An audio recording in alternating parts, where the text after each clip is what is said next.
Welcome to Tattoo Tabletop. My name is James, and today is a special day. Not just because, number one, at the time of recording, that the General's Handbook for Age of Sigmar, the 2025 to 2026, is out, but I have a special guest. Not only is he a special guest, he's a special friend. You might know him from the grim, dark future of Warhammer 40,000, but little do you know that he is also an avid Age of Sigmar player. So allow me to welcome today my friend, my coach, my Night Lord, Michael Costello. Michael. Well, thank you for a wonderful introduction and indeed a very special friend. It's nice to catch up again, and oh my god, am I excited. The excitement for Sigmar has been rejuvenated by this General's Handbook and actually all of the changes that have happened at the same time. Oh, absolutely. I think it's so fantastic, and obviously we were just talking about it, how there's a significant change to the game. It's not, we haven't seen tweaks to some battle formations or anything like that. I mean, we got a bunch of battle formations, but it's not just changes to tactics. It's a wide sweeping new way to play the game. And I think it's gonna take a second for a lot of people to figure out where their faction stands in regards to it. So it'll be interesting as we make our way through it all. Yeah, absolutely. All right, so let's just dive right on into the beginning. So, the changes to the season rules. Fun fact, there's not really a change to the season rules. The season rules obviously being the bodyguard, not the bodyguard, but, the special things you choose at the beginning of the game. Oh, anti-infantry, prized beast, any of that, all of that is gone. And instead what we got were a series of new units, new formations, new artifacts, spread across the entirety of the factions. There's too many to list, obviously, because there's a lot of factions. But, let's cover some of our favorites. I mean, for me, one of my personal favorites, as many people know from my Instagram, I've been messing around with the Cruel Boys, and I love the change to the Gnash Tooth boss. I love that he has this rule where he can just charge something, and then he rolls 2d6 and just drags it away from everybody else to just solo himself or to just, drag out of buff ranges. It's very Cruel Boys-esque, them just kidnapping something, pulling it away from everybody else, and then just piling onto it. Yeah, so I've talked about that with Seb, my brother, as well, because he's my main sparring partner for Sigmar, and he loves Cruel Boys. And we were looking at it, and you can actually drag Cat across because he is infantry.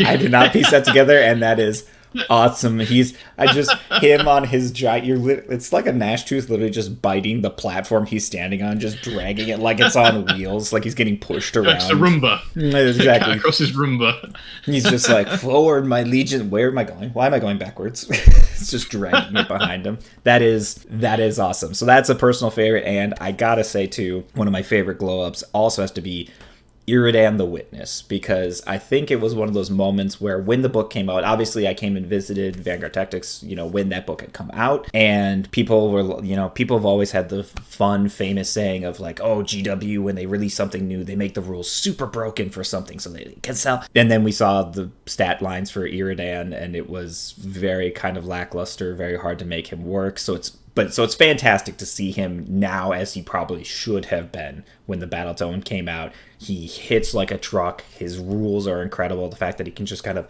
bounce around in the engagement, maybe get out of the ranges of other things. It looks awesome. Yeah. It's such an epic model as well. Absolutely fantastic character and model. Nice to see him maybe hit the table a bit more. Absolutely, instead of just the Golden Demon, podium, which aptly deserved. That I saw that model in person and I wept. So it was fantastic. What's one of your personal favorites that have come out of the Scourge of Gyron? Okay, so I'm a city's main. That's the army I kind of main. I do play a bit of Iron Jaws as well. So my favorite change is Zenestra. Pontifex Zenestra, Matriarch of the Wheel. So she never featured in any of my lists. I wasn't a huge fan of sort of the priests and wizards sides of cities. I was all about the cold steel and gunpowder. But Zenestra, so she's expensive, the new Zenestra, but she's got this priest ability. Well, she's got two abilities, both fantastic. So one of them is just doing mortals constantly to wizards, priests, or just getting rid of manifestations. So just says entirely. Sigmar says no. Yep. And it's just gone. But for me, Oh my god, her prayer. Not only does it allow you to reroll the unmodified ones, so at no point are you like. I mean, today I did play a game and I did roll a 1 into a 1, which is really sad. But you've got 3 different options. One of them stops people ending normal moves within 5 of you.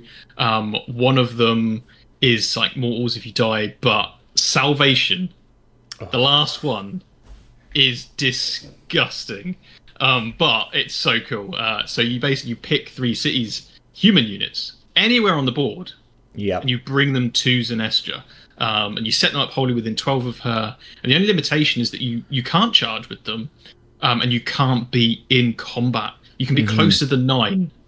And, you know, I was playing around with this, and I'd sent off a Griffin and some of the new Fugal Cavaliers, another great update, and they killed a flank, and then I teleported them. And I teleported them away from that flank, and then next turn they could charge, get their charge +1 bonuses again, and without needing the rules. And then in a future turn, I did it in my opponent's turn. I did it in Seb's turn, and I teleported some Wilder Corpse Hunters to stand in front of my army. And it was bring the screen back. Horrific, absolutely horrific ability. And of course, she's Wizard 2, so she can build up to make sure she gets it off. Oh, yeah, incredible. She's gone through that interesting loop where, especially when the new Cities book came out, like everyone's like, you put Pontifex in the list. You just do it, hands down, because of her bubble that actually gave wards and everything like that. So I mean, she was a fixture for Cities lists when that first book came in 3rd.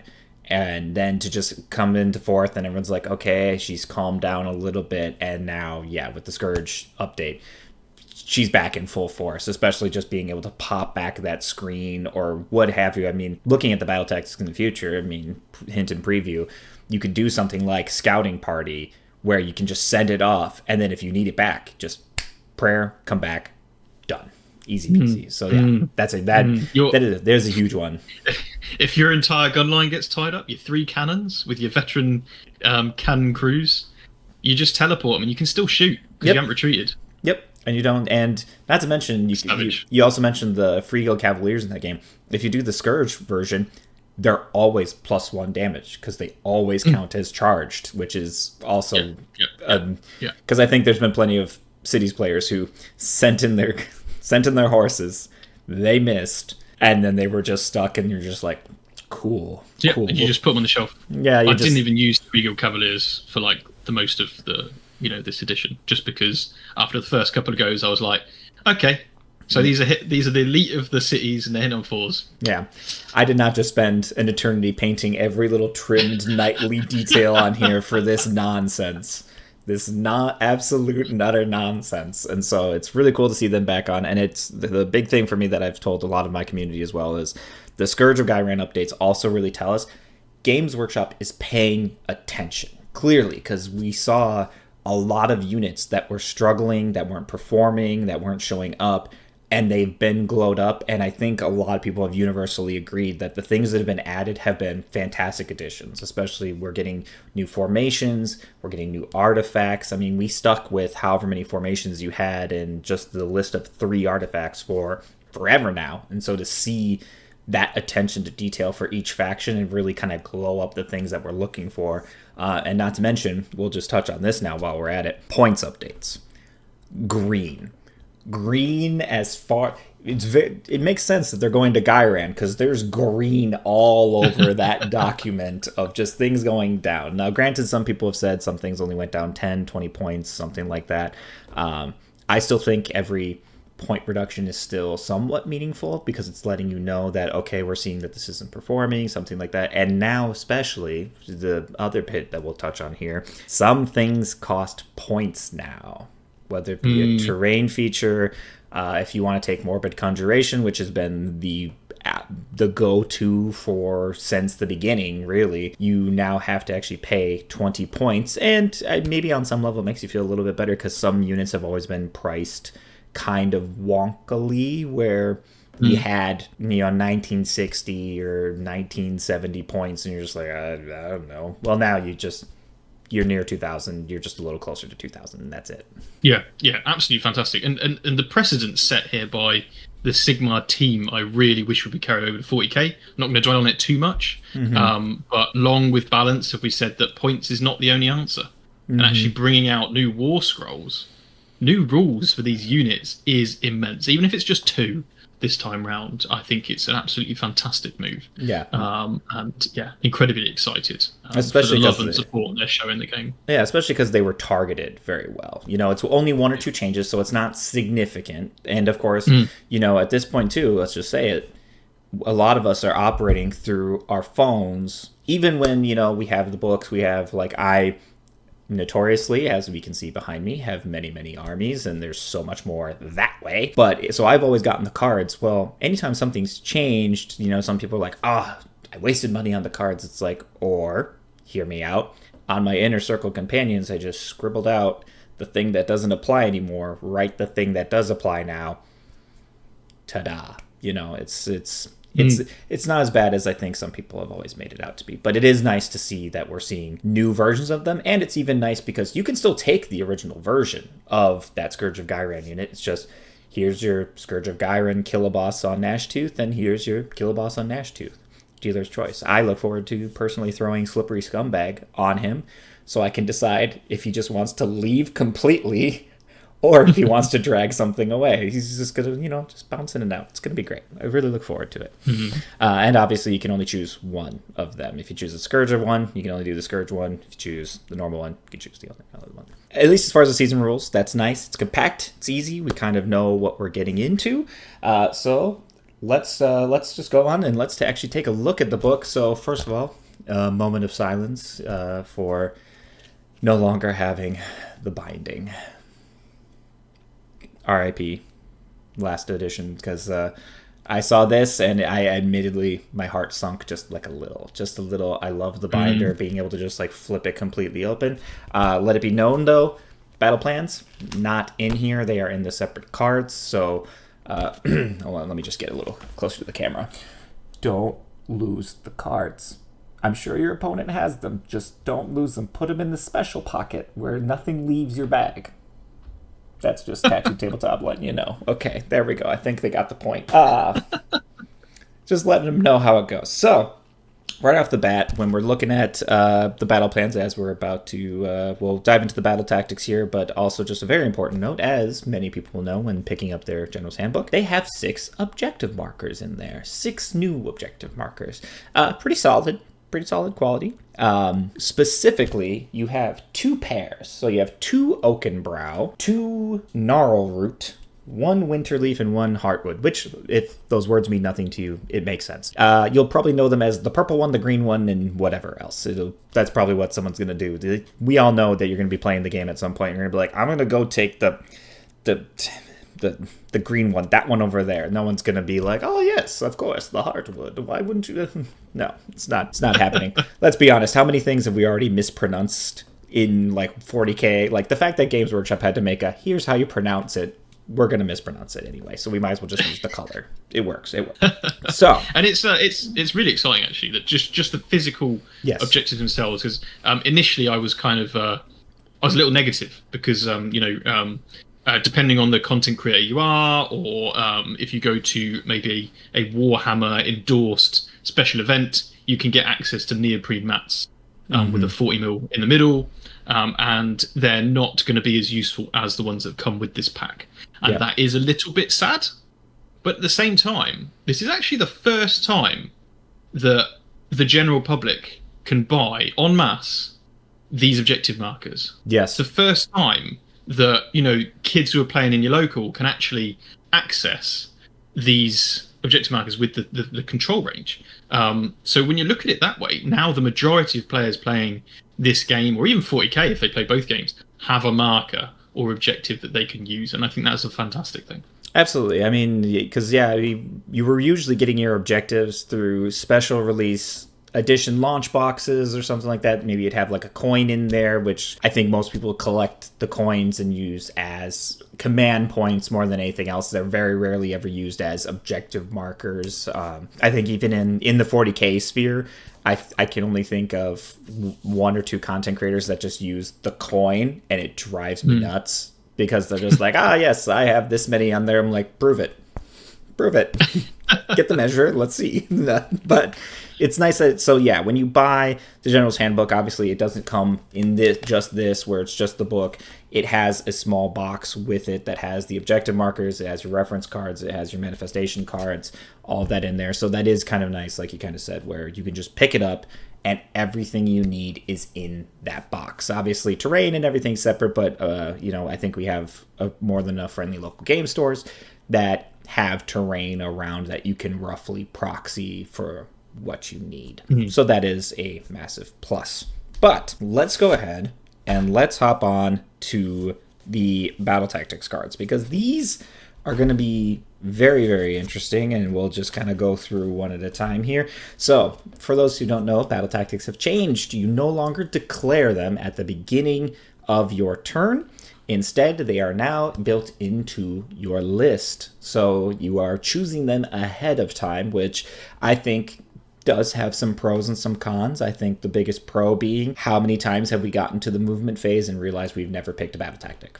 It's a point of bookkeeping that we've all fallen behind on, that we've always forgotten. So it's very nice to finally have a means where it's just like, oh, it's just built into your list. You don't have to worry, like you should, obviously you still have to keep track of like what you are trying to do with your army, but now it's built into that list writing as opposed to, oh, well, this turn, I think it loses a little bit of reactivity where, oh, well, this person destroyed this thing, so, or, oh, they stepped too far forward, I can slay the warlord or something like that. I think that part has changed a little bit, but as a whole, I feel optimistic about these. I'm curious to see how it's going to be for it, because I think what it reminds me of is 9th edition 40k, where someone built their list with exactly the secondaries in mind to know exactly what they're going to do. Obviously, they were just 2 of them as opposed to this ladder format, but that's what it kind of reminds me of. You had people who built lists very tailored to, oh, I'm just going to bring it down, or I'm just going to do this, and it's just going to do the one thing. It still exists, but, especially with the faction-specific ones in 9th edition, which I really loved. They added a lot of flavor, but obviously some were significantly better than others. That's kind of where I stood on. How do you feel about, the new battle tactics? Obviously, you were telling me you had just played a game, so fresh feeling on them. Fresh feeling on them. So me and my brother, we tried several different ones. I think we went for 4 different ones across both of us just to try and see how they went. And I think what I really like is that there's no sort of grand order this gets access to these, because obviously some factions within that order are going to be much better at some of those than some of the others. So there's none of that feels bad side of things. As you say, they're not having to remember to declare battle tactics. I think it's really interesting that it just happens, you score it. Yep. But obviously there's only ever going to be 2 things that you can do to score battle tactics, and they're worth 5 points each now as well, so it's quite a hefty thing, and you can score 2 in one turn, provided they're on different cards. Yeah, that's going to be insane. But I would say in general, beyond the first one, for some of them, they're actually really hard. Mm-hmm. Like, if someone knows what they're doing against you and they see you only have 2 things you can do to score points, it's going to be hard for you to score those points. Yeah, even as I was reading them, I was kind of trying to piece together, because I'm reading through the battle plans and what that looks like. And so obviously that's primary, that's pointing you towards objectives, but you do have some battle tactics cards that are like, go to the corners or go over here or do this other thing. And that's pulling you away from objectives. So I think that some people have a little bit of a fear that some of the tactics are going to be built around the idea where someone's going to make a list where they're like, well, if I just kick you off the table and destroy all of your units by turn 2 or turn 3, I unlock the rest of these. I have no problem. I think there's still a couple factions that are not necessarily guaranteed on that. I mean, first one that comes to mind is like Iron Jaws. Iron Jaws is meant to hit really hard, to be durable, but even for Iron Jaws, it could be kind of difficult to kick your opponent completely off the table, number 1. And number 2, by the time you kick your opponent completely off the table, it might be turn 3 or turn 4, in which case you're an orc. You move 4 inches. If you're an infantry model, you're not going fast, and there's only so many auto 6 runs that are going to potentially get you to where you're going. So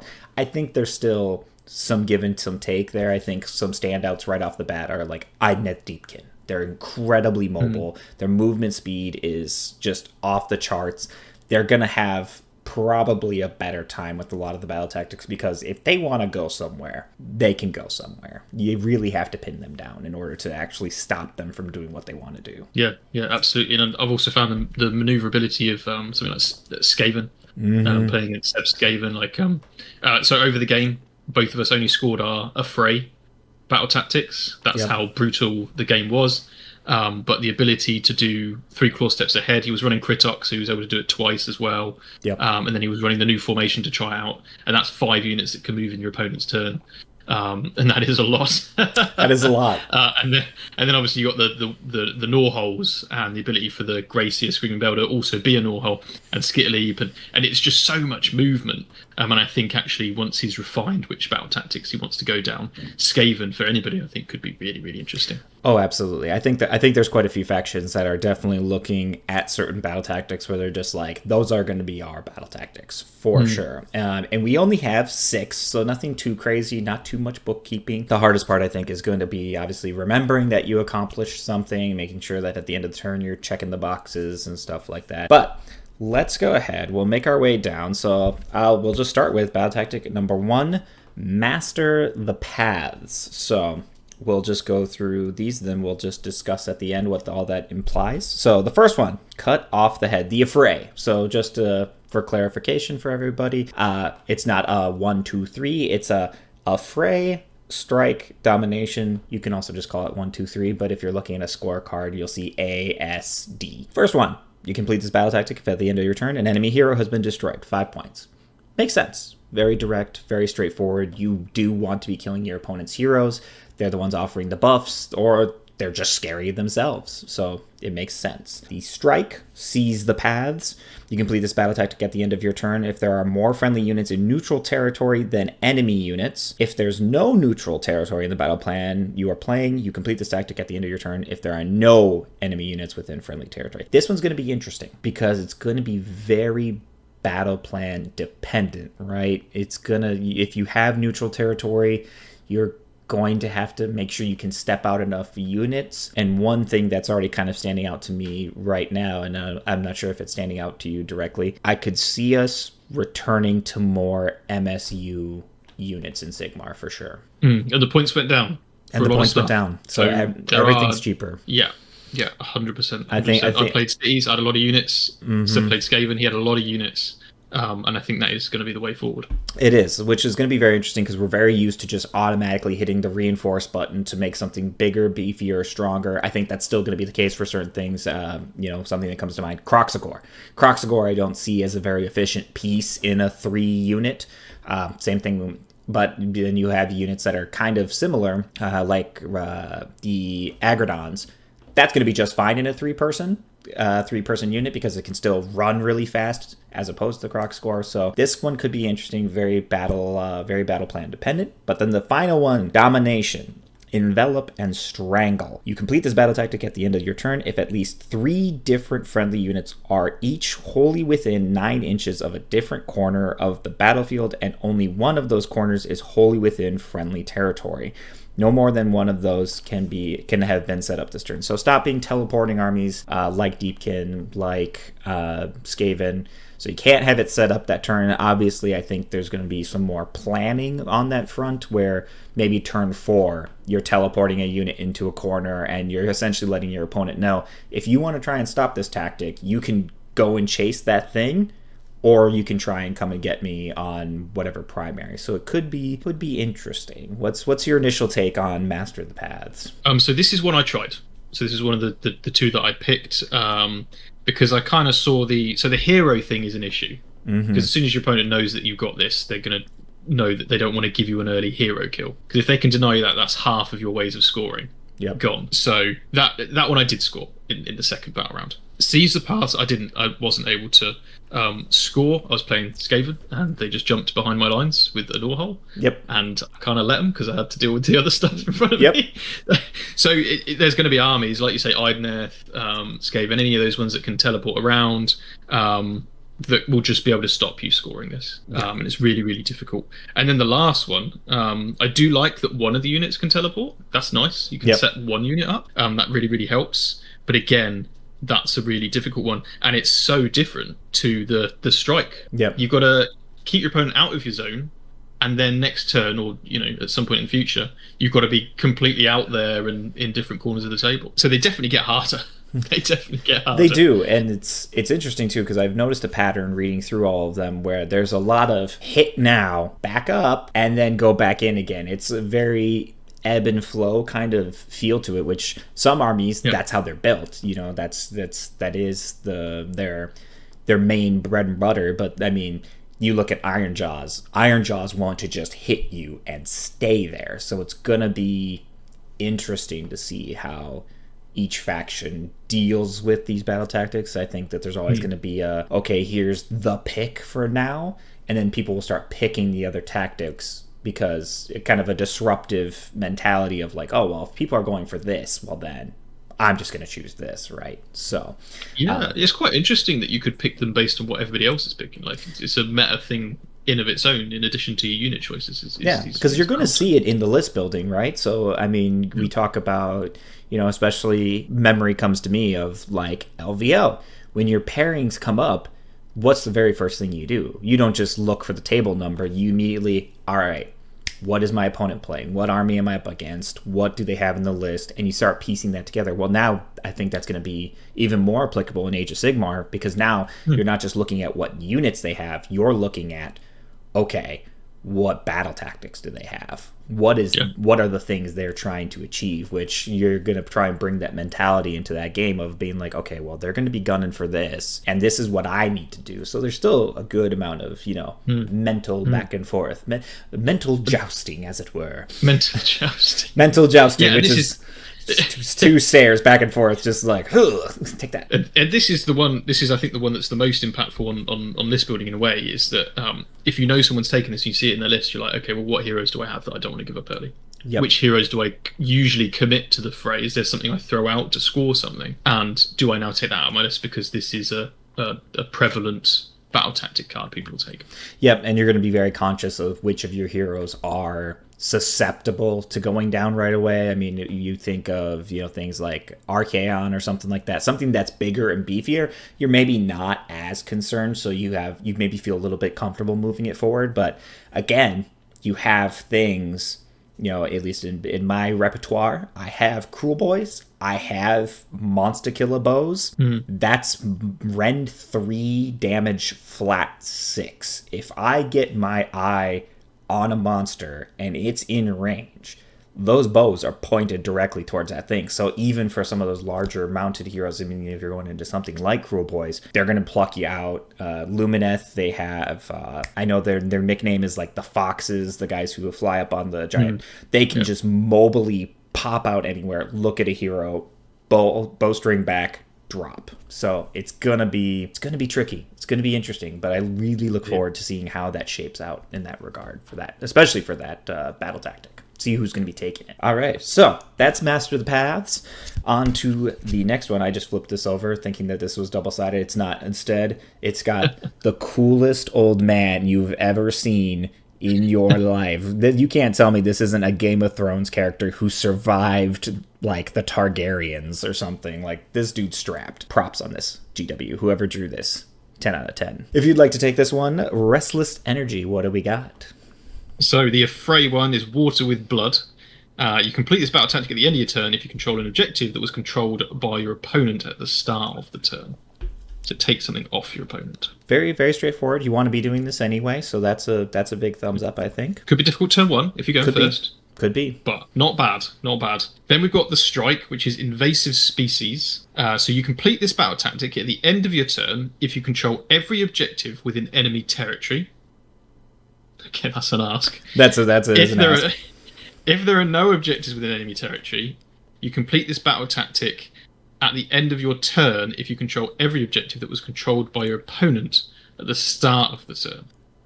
Okay, I think... First bit seems quite easy, doesn't it? Yeah, the first one is what you should be doing anyway, and then they're just like, oh, by the way, I want you to take everything else as well. All in. I think when we get to the battle plans, I'm just going to hold this card off to the side so that I can look at the battle plan and be like, how likely is it? Because there are a couple battle plans, from what I understand, where there's one objective in your opponent's enemy territory. So there's a chance, depending on if you have the teleport and your opponent starts moving out, you can just drop on it, especially since this is step number 2. So it's not the end result, but it still could happen further along in the game where you can just quick pop on it for the last second and then move on to the next thing. So yeah, 100%. So the domination one then is all routes entwined. You complete this battle tactic at the end of your turn if you control every objective marker on the battlefield. Okay, that's a massive ask. That implies that you have the units to either A, go take all of them, number 1, which I think again reinforces that MSU new mentality to it, but number 2, do you have enough alive to do this? Turn 3 is the earliest you can score this. Yep. Because you've got to do the affray, you've got to do the strike, and then, not to mention that if you are doing that turn 3, then that means turn 2, you've taken all the objectives in your opponent's territory. Mm-hmm. Yeah, I think this is insane. A really strong bully army. The chosen Bellicor, Archeon, that kind of build of old probably could have done this. Yeah. But yeah, this is a very aggressive. I think the army that stands out to me for this one in particular, because like you said, the big bully army, I have to go with the Army of Renown in the new Soulblight Gravelords that has Vordry, and then I think it has Vordry, one other thing. Oh yeah, Vordry, the Vampire Lord on Nightmare Steed, and then 30 Blood Knights. Yeah, that's a 3-up save. That's 3 wounds apiece, and they can hit like an absolute truck. And then every time Vordry kills something or somebody else kills, like he's just gonna be this. That's an army I could see accomplishing this, because by turn 3, they're just like, cool, you're long since dead. I've fed on your corpse.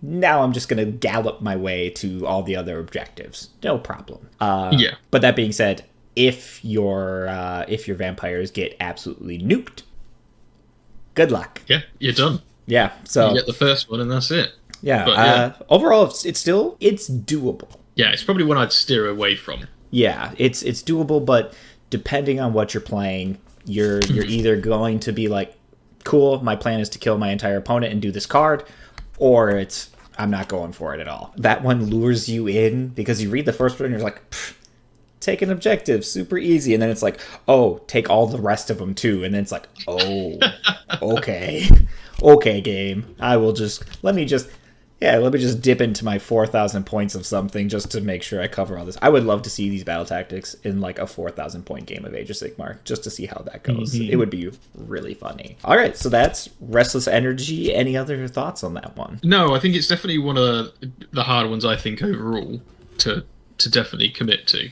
But if you're really experienced with Sigmar, you'll know whether your army's able to dominate most others. Yeah, I think in this fashion. I think there's going to be a couple that will definitely go for it and gun for it. I think there's going to be a lot of experimentation with it for sure. Yeah, agreed. And I think this is one where you take this, but you plan on scoring your other card, and then when this turns up, you take the points. Yeah, it's kind of your secondary, right? You're going to focus on that other battle tactic, and then you're just going to naturally accomplish this one as you're going along. Fingers crossed. Number 3, intercept and recover. So this is part in the paragraph here, but I'll try and go through it as soon as possible. At the start of the battle, your opponent must pick 3 of their units on the battlefield to be carrying Gyronite treasures. They cannot pick faction terrain features or manifestations. That would be stupid. It would be funny if someone's just like, oh yeah, I just put this in my fort, don't worry about it.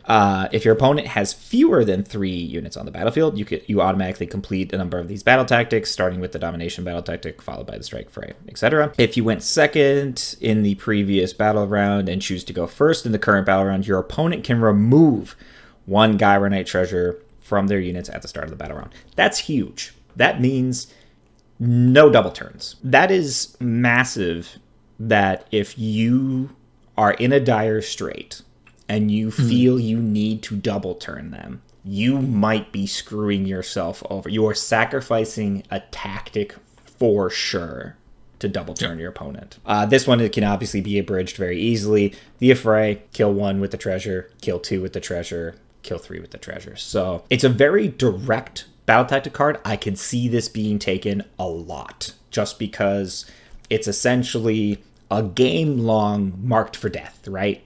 Your opponent's picking 3 units, and you're like, cool, those are going to be my targets. And even though your opponent can, they know they have the Gyronite treasure, they could hold them back. I think with everything else that we have going in the game, I don't know that your opponent will be able to do it successfully, in my opinion. I so personally hate this one. And would never take it. So Seb took this against me with his Skaven.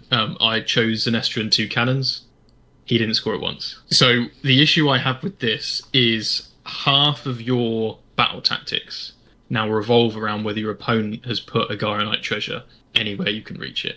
That's true. And even if they delay that for the first 2 turns of the game and just have this unit sat at the back doing nothing, you only have one avenue of scoring points. That's true. And I think that is such a dead card, potentially. Like, there'll be some matchups where, all of the units in your opponent's armies are going to be committing. Let's say you're playing against Ironjaws, for example, and a lot of Ironjaws units are going to be getting stuck in your face. Yep. And that's fine, because you can probably go out and reach them. And if you're a fast army, you have that opportunity as well. But if you do not have a huge amount of speed, or your opponent's screened, and as we said, moving more towards like the MSU style, lots of units across the board, then this becomes even harder to do. Yeah. So I think this is difficult. I think people will take it because it does look quite straightforward. Like, all you have to do is kill the unit that has the treasure. But actually, this card was written by an Ironjaws player.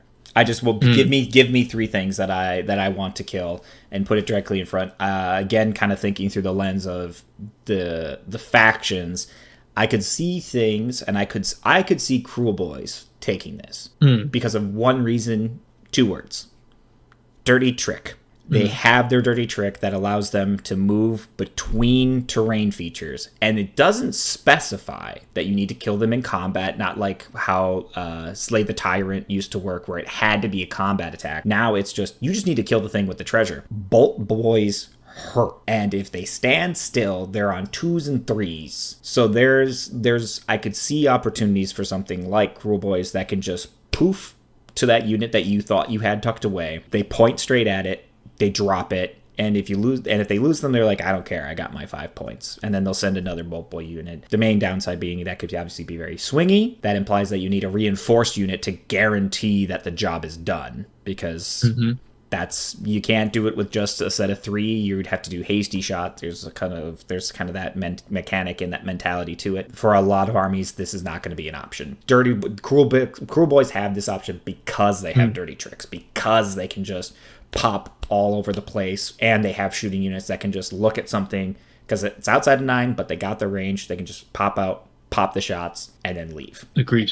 A super fast army, maybe Idoneth potentially. Yep, Idoneth can just hop over because they have fly.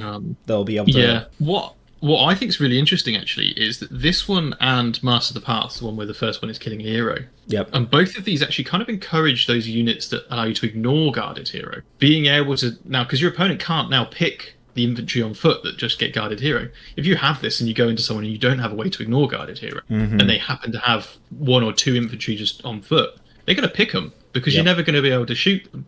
And ideally, they'll be protected further at the back. So if you are running an army that maybe has access to those units, then potentially they could unlock these 2 battle tactics for you.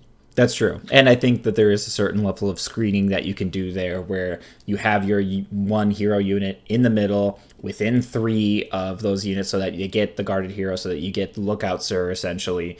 And then you're keeping your lines far enough away where even if they crash into that front line, they can't reach your hero within 3. I mean, I ran a very similar Fire Slayer formation where I had 2 to 3 rows of the bladed sling shields, and then my Runefather stood directly behind them, still within 3 of the front line. So then that way, when the opponent crashed in, most of their attacks were probably dumping into the sling shields to try and mitigate some damage. And then my Orc Runefather was just swinging over the top of their heads. They're very short, so it's very easy when you're swinging over a dwarf, and do some damage in that way. But with something like this, I think I'd back him up a pinch so that he's still handing out his buff, but making sure that he's not getting caught in combat, because if something just clips him, he's done and he's gone. Yeah. And like you said, opponent, that's 2 battle tactics. That's 1 ladder and 2 ladders done. Whole turn, right? Set back, and if you keep them alive and then actually send them in to die in your turn, you deny them the battle tactic completely. Oh. Because they only score it in their own turn. So if they manage to get you down to 1 wound, you just send that hero in, die, and now they can't score it off that guy. That's a good question. I wonder if at some point that might get errataed, because it's at the end of your turn, so you need to have the intentionality of it. That's savage if your opponent does that. This is why Mike was a coach, guys, because of these reasons right here. Just that little snippet right there, because you could just, your opponent could pick your 3 treasures, and you could just say, you could put them on fragile units that you can hide from them, send them into fight in your turn, let them die. You just denied your opponent 10 full points. Yeah, that's kind of gross. I think that's something that we might see at some top tables for the first couple GTs here, where people will pick. They'll anticipate people picking this, and they'll intentionally put them on, because that one is reflexive, right? You're at the beginning of the battle, you're choosing what gets those 3. So that is spicy. That is a spicy meatball. That is intercept and recover. We're halfway through. This is going great. Especially having caught that, because I actually didn't piece that together. So that was a very good catch, Mike. The fact that you can force your opponent to lose points by killing stuff, by sending them your stuff to die on your turn. I'll be curious if that does get errata later, where if it dies, full stop, 5 points, in which case, then you've got to play the keep away game a lot more aggressively. Wrathful Cycles, over to you, sir. Okay, so the Affray is Defiant Surge. Now this one, you complete the battle tactic at the end of your turn if you control more objectives than your opponent. Okay. Nice. That's a good start. Yep. Great start. Especially if you're the low drop army who's deciding you're going first, or knowing you're going first, then... Yeah, at some point in the game, you're probably going to hold more objectives than your opponent. That's probably also part of the primary mission. Yep, absolutely. Then the Strike is Daring Resurgence. You complete this battle tactic at the end of the turn if you are the underdog this battle round. So you've got to be the underdog. You got to be losing. You're not the underdog, you can't do it. Yep. Okay, and there is at least 1 friendly unit on the battlefield. Okay, fine. Yeah, okay. And at least half of the friendly units on the battlefield, rounding up, used a fight ability this turn. So to recap, you have to be losing. Mm-hmm. You have to have at least 1 unit. That's easy enough. And then half have to be able to fight or doing a fight in that turn. Yeah. It's difficult. It's possible, right? And obviously you're going to, at some point you'll be the underdog. If you're not being the underdog, then clearly you're game and you're doing okay. Yeah. It also means you can't really take a double turn. Mm-hmm. Because if you take the double turn, your opponent's always the underdog until they double turn you back. Yep. So now you'll never get the tactic. Yeah, that's actually a very good point, because we do still have those erratas in place, and those are still a permanent fixture, where if you do double turn, then you're making your opponent the underdog just permanently in that regard. And I feel like, at least for this card, instead of having it in a paragraph, you could have just probably put bullet points beneath it, because just in terms of, you complete this battle tactic at the end of turn if you, and then semicolon or what have you, and then 1, do this, 2, do this, 3, do this. Because I think that's the one thing that's that stands out to me, is for some of these cards, it's 3 separate things you have to be doing all at the same time. Yeah. So for this one, the ideal situation is you manage to achieve the first one first turn, but you deliberately underscore compared to your opponent, and that way you now have the opportunity to do the second one. Yes. But of course, you still have to get half your units. Yeah, well, and starting with a turn where you do have more objectives than your opponent, which usually means you're scoring more, but the next part, you need to be the underdog. So Domination, Master of Strategy. You complete this battle tactic at the end of your turn if there is a different friendly unit wholly within each large quarter of the battlefield. You control more objectives than your opponent, and there are no enemy units contesting any objectives that you control. Ah, yes, another 3 bullet points. Okay, so you've got to kill everybody on any objectives you hold. Yep. You've got to hold more objectives than your opponent. Now, those 2, if you've got the killing power and obviously command points for all that attack and stuff, then that is possible. But you've also got to have a different friendly unit in each large quarter of the battlefield. Minimum you can do this is battle round 3. So you now have to hold more objectives and be in every quarter of the table. Yep. It's not easy. It's doable, but there's a reason why this is your domination tactic, is because if you're in the place to do this, you deserve your 5 points. You've earned it, because you've officially kicked them off of everything, and they're not contesting anything. Yeah, this is I think the term that most people have been using, this is a win more. At this point, and a few of you're those winning. dominations really are. Yeah, and you're winning more. Yeah. What I will say is you can do this with units that are set up that turn. That is true. So that is at least making it a little bit easier to access compared to some of the other ones. I agree. And yeah, I think it's interesting because it does have, again, we kind of talked about that ebb and that flow, right? First, your affray is striking, being aggressive. And then you're backing off because you're the underdog in the second one. In that case, you're kind of like coming back again. And then domination, you're reasserting yourself to the front there. Definitely possible, but it's interesting to look at them in the perspective of you have to check all 3 of these boxes. Because you could have yourself in 3/4, you could have more objectives than your opponent, but your opponent could have one little clan rat on one of your objectives that survived. And then, pops back D3 more, and then you're just like, I hate you for this. every time 3 rats come back, you're just like, where did you come from? Yeah. So I did take this one in my game.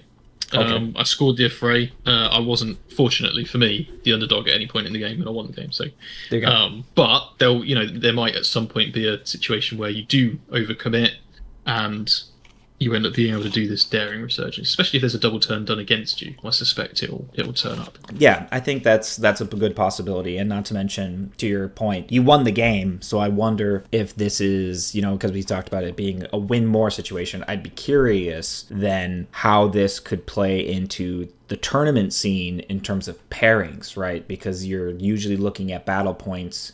And when you're moving ahead, not just you look at the win-loss and then you're looking at battle points for anything beyond that. So for larger tournaments, this could be a situation where, you score, like you said, you scored the first one and you won the game, but there was 10 more points on the table, right? For something like that. So I think that's going to be an interesting play into the later meta of things in terms of, a grand tournament where it's 5 games. Fortunately, over here in the mortal realms, we don't have to suffer 9 rounds of games. I'm sure I'll do it at some point, but I'm sorry, 40K. I don't know if I have the will to live at that point. Yeah, it's did 9 once. But so I'm curious to see how that'll play into it. But overall, what are your thoughts on it, having used it in your game? It's not bad. I don't think it's that bad. I think some of them are really hard to do, and it's not like your opponent can try and stop you doing it in a way, because they're not in control of. They are wanting you to be the underdog.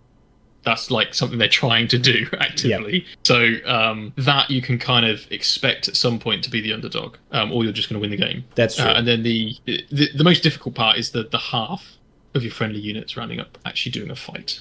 That's the most difficult part. But if you're a more melee orientated army, you should be able to manage that. That's true. I suppose that is a good point to kind of call out too, is that this one doesn't have a sort of broadcast to your opponent.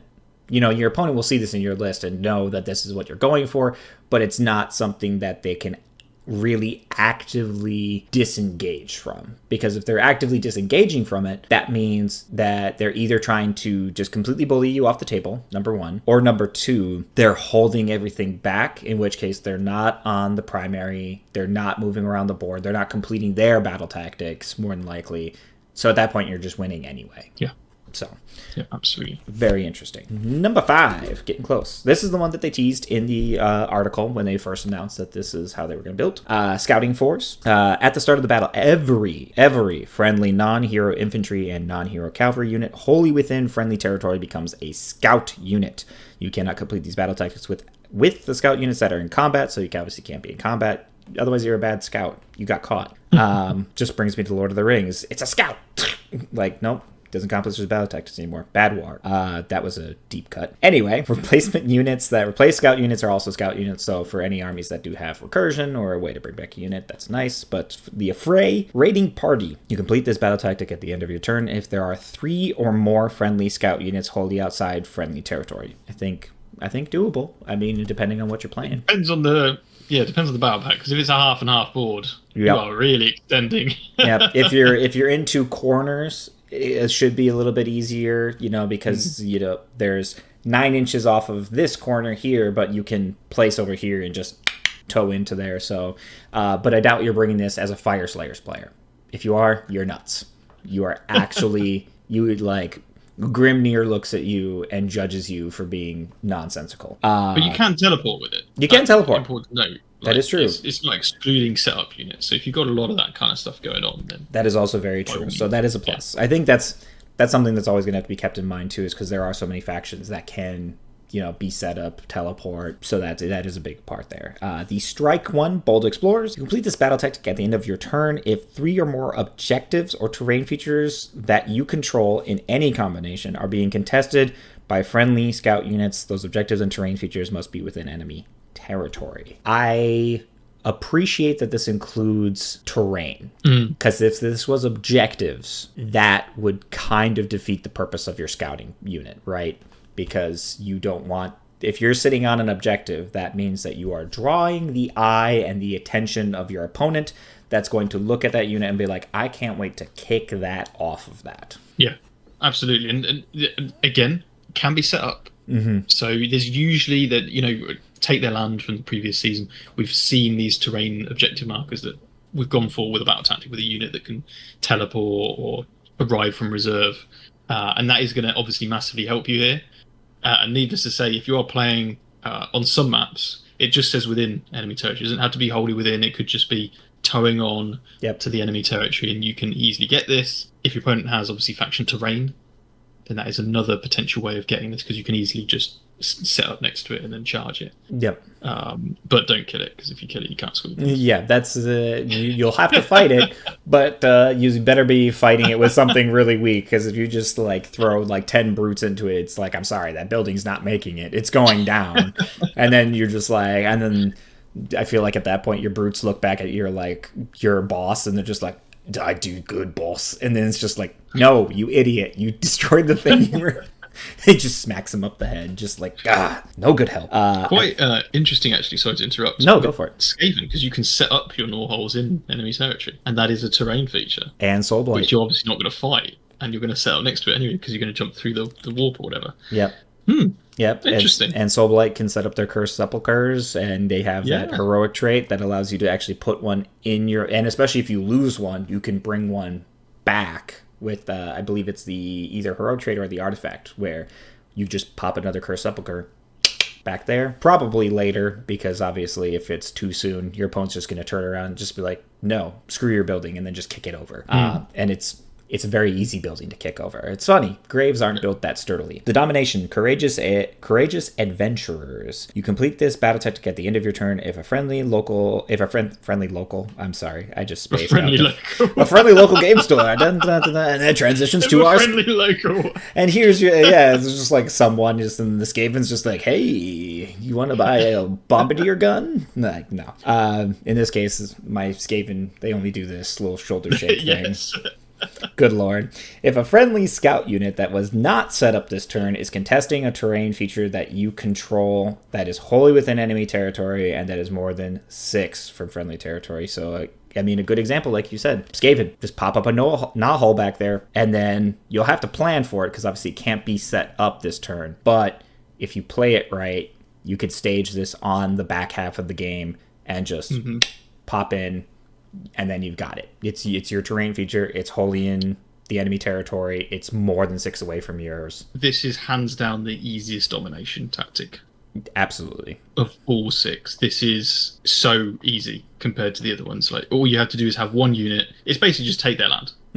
But a bit deeper into enemy territory. And actually, I think this is potentially one to look at. I think Scouting Force is really potentially one to look at. Obviously, it helps, the MSU side helps, right? Because you'll have more units that are scout units. Yeah, what do you think of this one? I think this could be good for the right factions. This is absolutely going to help. Like you had pointed out, the very first one, you can set them up. You can, Stormcast can complete this by deep striking. You don't even need to place them up in Azir if you don't want to. You could literally, or you place them up into Azir, you drop down, scouting, done, run them back to the Stormreach portal, and then just poof back out again for some of the other follow-ups, to start taking the objectives. And I would never accuse Stormcast of being scouts in the in the traditional sense of a lightly armored, just casually, the Wilder Corpse Hunters. Those are scouts. Can you imagine a Liberator, just all 2 tons of them just dropping down somewhere and just be like, I'm scouting. You got the Vanguard. That's true. The Vanguard Chamber. You do have the Vanguard Chamber, and they're their own problem entirely. But yes, I think this is a very doable card, and it is interesting that GW picked this one as their preview battle tactic for setting the precedent for the tactics going forward. But yeah, easily, I would agree with you. The easiest domination for sure. This one should be easily doable, unless, of course, and this is predicated on any Age of Sigmar game you're playing, unless you're tabled, in which case it doesn't matter. But that's the case anyway. Or your build doesn't have enough scout units in it. Mm-hmm. There's too many heroes. There's too many monsters, war machines. Yeah. Then you're not going to get any of your stuff from this. Yeah, I think there are definitely going to be certain factions that are going to feel this. Fire Slayers, it's not happening. Your fastest unit is going to be your Magmadroths. Your Magmadroths are monsters, so they're not going to get it.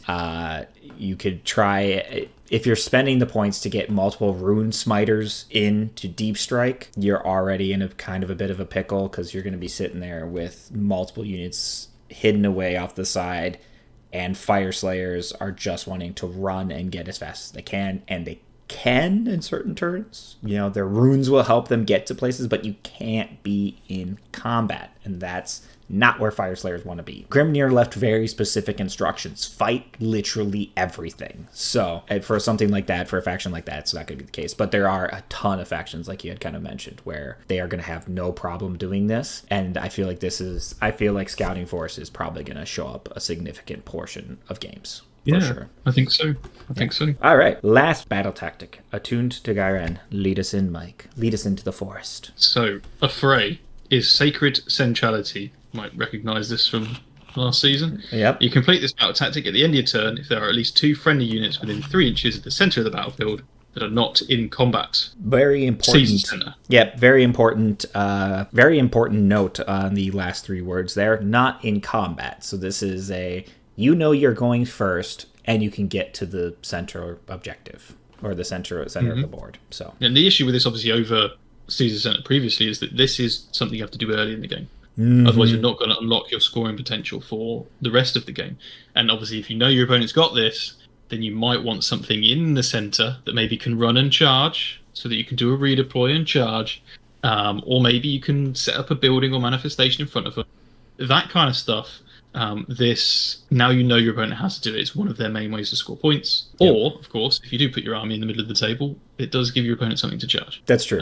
So it could be a bait. Certainly risks. Someone could use it as actual bait. Someone could choose this like Iron Jaws, and then that way, even if your opponent has less drops and decides to go first, and they're like, well, I'm going to deny you the tactic, and then they're going to move all into the center. Well, now you just fed the Iron Jaws. You literally just gave them the thing that they wanted anyway, so now they're just going to run in, tag you up, and then they'll eventually get there, because they will chomp through you. You probably won't chomp through them, depending. So the strike one, the second one, phase strikes. You complete this battle tactic at the end of your turn, if all of the following are true. They've used bullet points for this one. There's only 2 bullet points, though. Appreciate that. At least 2 friendly units used a retreat ability this turn. Okay, so first off, your opponent must be in combat with you, and 2 of your units must survive that combat. Yep. Obviously, 3-inch combat range is quite handy for this. Absolutely. And having your units put next to each other is going to help. So those units are the lure units. The next bullet point, at least 2 other friendly units used a charge ability this turn, and at least one of those units ended the charge move in combat with an enemy unit from which any of the lure units retreat. Okay. So 2 other units have to charge. One of those units has to charge one of the units you fell back from, so you retreated from. Yep.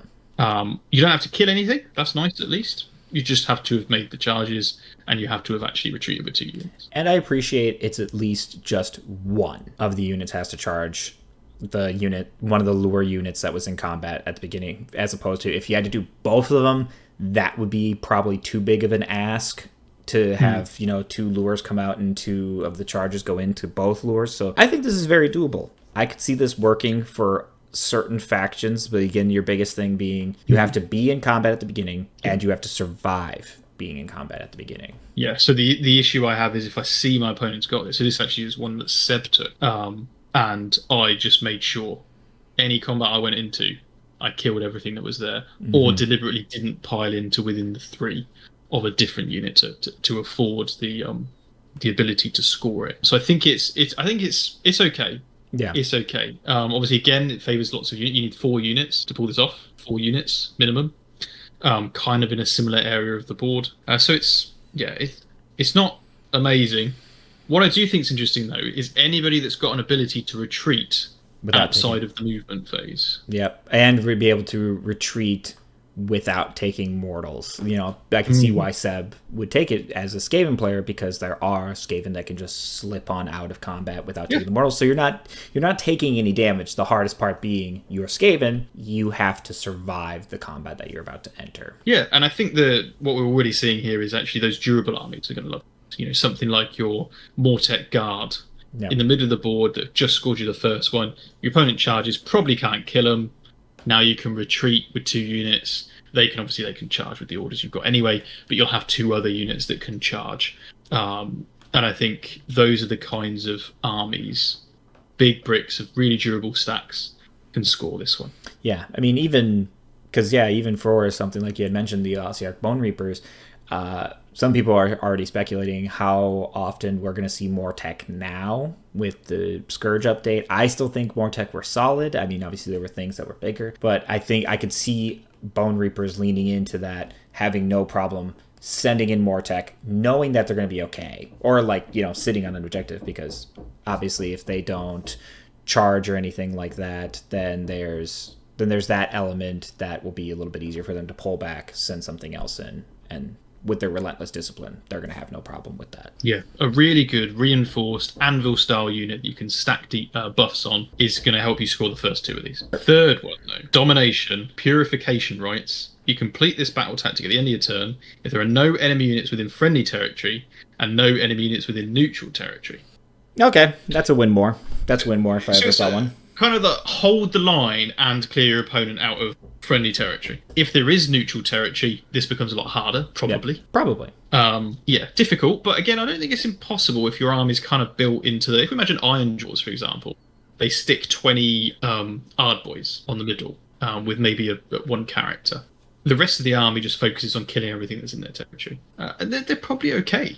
Yeah. It's not too bad. And it's not something your opponent can deliberately try and stop that effectively. Yeah, I think there's definitely going to be certain armies for this. Again, the Domination stands out as this is where you're going to be threading the needle of either you're going to get it definitively or it's going to be out of reach. I think this is one where you're going to be like turn 3 or turn 4, you're going to be like, all right, I'm not getting this, especially because of armies like Skaven or Crewboys or whoever who can just hold something back, and then when you're trying to go for this, let's say you got the other 2, they're just like, all right, I'm just going to dirty trick. I'm in your territory. You have to turn around and come get me. That was the last battle tactic. I mean, how are you feeling having read through these? I mean, I know we got to look at the battle plans, and that's going to kind of give us a better idea, because obviously there's certain ones that are like neutral territory. If there's no neutral territory, this or what have you. I think in general, battle tactics are harder to score. Yep. A lot harder to score. And I've never been the biggest fan of the double turn, but I actually think there's less reason not to take a double turn now, because the battle tactics are much harder to score. You hit that second, third turn double turn where it's the most impactful usually as a game ender. You probably don't have a battle tactic you can score anyway. And now that it's harder to score battle tactics, it's even more of a killing blow if you do manage to pick up enough of your opponent's assets to be able to score that. You know, if let's say somebody's taken the Wrathful Cycles and they've got that domination where they have to be in each large quarter of the battlefield, and you've managed to do the double turn, you've given up your own battle tactic. But if you've cut them down to just 3 units, then they're never going to be able to score it. That's true. Look, I'm not sold on a double turn. Yep. I think there could be some adjustments, but this is not the place for it. We'll discuss it another time, perhaps. Of course. But I think that the difficulty of the battle tactics is much higher. They're much more difficult to complete, and that's going to have obviously effects on the rest of the game. But I do really like the route they've gone with the battle tactics. I think it's a really cool idea that you preset them with your game, and some of them really do affect your list building, which I also think is cool. I think this is going to encourage a more diverse build, which I am always all for. For me, part of my enjoyment of either 40k or Age of Sigmar has always been building the balanced army. I like there's something in my RTS brain that is just like, here's my infantry, here's my cavalry, here's my armor, or whatever. Like, I like that element. So sometimes I look across the table and I just see like, oh look, 4 vermin lords. Cool. I think there's still ways to do that where you can still play with the big things. If that's all you want to do is like, I just want to put down 5 models and call it a day, you can absolutely still do that. I think it still leaves you the range to, but I also appreciate increasing the strategic planning of it, because like you said, these are picked in your list building. You're putting things in your list to hopefully accomplish these battle tactics. I mean, I'm sure a bunch of us will be flying by the seat of our pants for however long until we figure out how our units accomplish these. But obviously one of the main, I don't even want to necessarily say cons, but one of the main differences being this isn't reactive anymore. Your reactive element is now built into, I see what my opponent is trying to do in this game, I'm going to tell them no with this unit or with this unit or something like that. So I think it's going to increase the strategic value of planning those things out. But the operative word being, you're not going to sit at the end of your turn and be like, okay, well, here's the board state, so now I'm going to do this. You already chose what you're going to try and do. The question you're going to be asking yourself at the beginning of your turn is, which one of these 2 on whatever ladder step I'm on can I do? And can I do both of them is the question. Because now that you can do both of them, this allows for some really, really big turns. Because when we look into the battle plans here in a second, you could be scoring a lot of points in one go. It's a massive swing. Like 40k is used to swinging back and forth between 3 to 10 points. There are turns in here where you could easily get like 15 points or something, or like a massive amount of points because, I did both my battle tactics, that's 5 points each, so that's 10 points, and that's not including control 1, control more, control this objective, and before you know it, just surges you ahead. And then if you have, the battle tactic where you have to be the underdog, good luck with that. It's not happening anymore, or you're really gonna have to like, all right, so I step off of every objective I own because I need to get this battle tactic next, and here we are. Absolutely. But overall, it's good. Yeah, it's good. I think we're going to see a shift towards. Obviously, everybody's playing at different parameters, which is nice compared to the previous season. Everybody wasn't playing with the same. We're not all playing with the same battle tactics. Yep. I also think that it's easier now to deny a battle tactic than it is to score. That's true. Especially from the strike stage. And actually, I think that's probably competitively where I would be looking is, how can I stop my opponent again? Do I need to kill these scout units? Do I need to have my stuff in this area of the board? Make it really difficult for them to remove me, rather than trying to focus on trying to score your own ones. I think it's easier now. Yeah, to deny points. The reactivity of knowing what your opponent has and how to deny it is going to be, I think that's what you're going to see really at the top tables for Age of Sigmar, is you're going to see the generals who are not only planful in how to score their tactics, but they're very cognizant of what units are going to be disruptors and are going to be the things that stop your opponent from scoring their tactics. So I think that's a very fun element. But I mean, as people have known from me for forever, I'm just a fan of new rules, period. I think, except when we were obviously in that time in 3rd edition where books were cycling every 6 months, I thought that was too much change too quickly. It'd be hard to keep up unless you were playing 2-3 games a week, and that's not including GTs, RTTs, like having to shift that up. I think a yearly rotation is better. I think it works better, but as a whole, I'm a fan of the fact that this is such an aggressive shakeup and forcing us to have to really reassess our lists, reassess how we're writing them, and reassess what units we're using, especially because of the Scourge of Gyran and adding the additional detachments. We have so many more tools in the tool chest now, and that's fun. That's a fun element to the game, that we're now dealing with more opportunities, more distinction, and more playstyle, which is just going to be fun. I think that's great. Agreed. Very good. All right, on to some of the battle plans. So obviously I don't really have like a visual presentation for this. We'll go through them one at a time here. We won't go too in depth on them because obviously that will take forever. Actually forever. Here, eye contact. It'll take forever. So let's start battle plan number 1, table 1, passing seasons. Now I'm gonna go ahead right now and just state I think some of these battle plans will not and or should not make it into tournaments, into GTs and RTTs, and I'll talk about that in a second. At least my personal opinion. But starting with this one. The twist. This has a twist. In battle rounds 2 and 4, if you are the underdog, you can use the Burgeoning Rejuvenation ability. In battle rounds 3 and 5, while you are the underdog, your army has the Powerful Resurgence ability. So right off the bat, you get 2 separate abilities depending on what battle round it is, and you're the underdog. The Burgeoning Rejuvenation, heal D3 to every unit contesting an Oakenbrow objective. So again, like we had kind of talked about, just for quick sight there, there's different objectives, and in this case, I can't remember which one the Oakenbrow one is. I think it's the red one.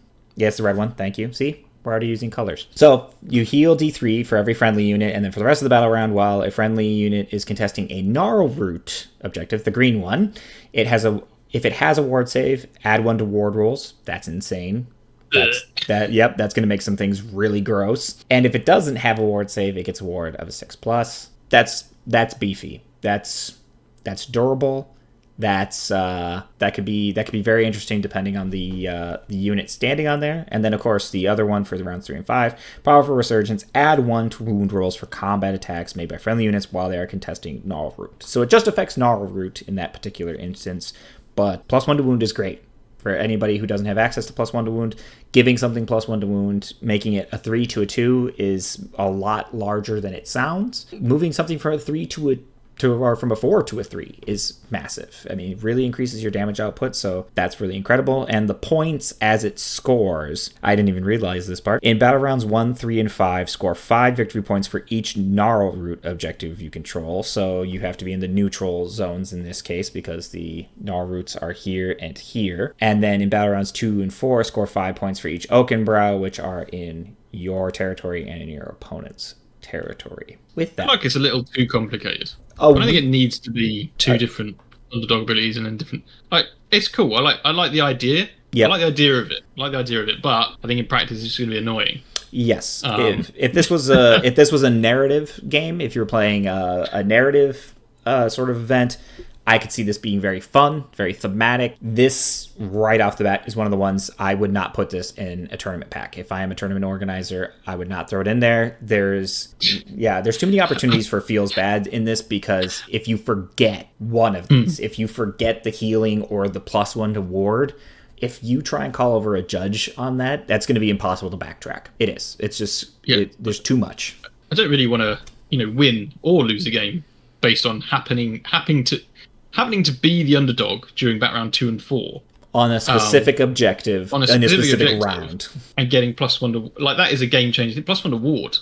Yeah, you got a 4-up ward. Alinda, Zenestra, you're on a 3-up now. Those, I'm speaking from what I've faced recently, but obviously all of those, like the Skaven, the new Grey Seer on Screaming Bell, 4-up ward. My entire city's army, if you charge it and it doesn't charge, and then you have enough orders. That's a 4-up ward. Almost army-wide. That's mad. 2 names, 3 words. Callus and Toll. You put that regiment of renown, if you put that unit of renown on an objective all together in combat range, correct me if that's a 3-up ward, is that not? For the army renown? Yeah. Regiment of renown it is, yeah. Yeah. Which is bonkers. Because you go from a 5 to 4 by being all together, and then with this, you go up to a 3. That unit was already hard to shift off an objective. If you put them on the right objective, and especially because they can deep strike, so you can decide when this happens. Gross. So that right there, that is what we kids call plot armor if we ever saw one in an organized tournament pack for that. That is actual plot armor. That is actually kind of terrifying. Yeah, fun for a good friendly game, especially if you're just having a good time, wanting to roll some dice, have something crazy happen. I would not put this in a tournament pack at all, me personally. Yeah. I think it's going to be too much, and some of these are wild. Yes, this is so wild. Oh my god. And, you have your place, and you have 4 places of power, which is also huge because we haven't even talked about that. Place of power has changed drastically. It's no longer just a flat +1 to casting. It's 3 different effects, one of which being you can just make an entire objective obscuring. Shooting has taken a massive hit in going forward, which, to be fair, I think is appropriate. I'm okay with it because even for someone like myself, I know I play the gun line. Let my cannons shoot everything. I mean, the cannons got their own formation. So here's the thing. Even if someone makes that obscuring, I bet there's going to be a fun way to just be like, that's okay. I'm just going to shoot you anyway. Because one of the things that had come up, and just touching on it very, very briefly, was, people were like, well, KO is really going to suffer because Caradron Overlords are shooting. That is it. They can fight some things in combat if you play them correctly, but they're very shooty. And some people are like, they're getting punished. But also, talking about an army that saw points drops, you can fit a lot more in a Caradron Overlord's army now. And I think that's a great change. I think that's going to benefit them. And I think Caradron Overlords is a high skill army for sure. With the right pilot, even just speaking from the previous General's Handbook, when I played at Adepticon, I only had one game where I considered myself properly tabled, and it was against a Caradron Overlords player. He played his army masterfully. He lost 2 models against my entire Ironjaw's army, which included 20 Ard Boys, Big Boss, Maw Crusher. Like, I had more than enough that should have survived, but he played them so well that I was just kicked right off the table. One of my favorite games as well, by the way. He was a fantastic opponent. That's one of those ones where you're like, I got walloped. I deserved it. And he was an absolute gentleman about it. So that was great. Passing seasons, tournament organizers, if you're watching this for some reason, please don't put this in your pack. Unless it's a narrative event where you guys are just having some fun with it, then sure, go nuts. But please do not. I mean, we randomly rolled ours, and we got a very normal mission. But I'm just scanning through some of these, and some of the underdog improvements are wild. The underdog stuff you can get is incredible. Yeah, some of these buffs are absolutely insane, and we will absolutely get to them. That's you want to take Paths of the Fae? Yeah, Paths of the Fae. So for this one, you've got 5 objectives. You kind of start in the middle of the board. Yeah, just for this one. For people. So you got all of the ones there. Quite interesting. So there's no objective marker that is wholly within your territory. You have to kind of go out to the flanks to try and get them. Yep. Or you can obviously just take each other on in the middle. So you got 5 points for one objective, 3 for 2 or more, 2 for more than your opponent, and you have the underdog ability here. So if you are the underdog, you must use the Spirit Path's open ability. Both units can use the Stumbling Fourth ability. Oh, both players can use the Stumbling. Ooh, okay. So both players can use the Stumbling Fourth. So basically, the Spirit Path's open. This is the one only the underdog can do. They pick 2 objective markers. All units within 6 inches of those objective markers are removed from the battlefield. Okay. Those units are, keyword, vanished. Then, starting with you, players must take it in turns to set up each friendly vanished unit wholly within 6 inches of either target objective marker and more than 3 inches from all enemy units. Each model must be set up as close to that objective as possible. Those units cannot use move abilities in the first movement phase of the battle round. If it is impossible for a unit to be set up this way, it is set up in reserve as a keyword lost unit. And then the thing we can both use is in your movement phase, you can set up a friendly lost unit more than 9 from enemy units and hold it within 7 of a battle. There's a lot to unpack here. Yeah, I think you're going to have to take a little bit of time reading this one to really understand what happens. Yep. But you essentially, if you're the underdog, you have to pick 2 objective markers. To be honest, just pick ones with nobody on them. That'd be a bit easier. Or with just your stuff on them. And then you remove those units and then you set them up, starting with the underdog. So what you could stop your opponent from being able to set themselves up on the underdog. You could just basically make your opponent's unit disappear into reserve. Yep. Wild. That is really wild. And yeah, that's something that I guess didn't really occur to me either, is if you're picking the right objective and you're picking the right unit, like 10 Ard Boys, even just 10 Ard Boys, you can absolutely set them up on that objective to make sure that your opponent just can't set them up. And then essentially it's essentially like walking along a secret path, and then you just push the other opponent like off the beaten path, and they roll down a hill, and ensuing like some Chris Farley, just montage of someone just rolling down a hill repeatedly screaming, and then they're just like, then they show up at the edge of the battlefield like, I don't know how I got here, but this happened. That is okay. It makes more sense, because I remember the first time I had to read this, and I had to read it 3 times, and even then I was like, I still don't get it. So, and if it's a small enough unit, like if it's a hero or something, you set them back up, and then your opponent just tries to chase you, I guess. That's weird.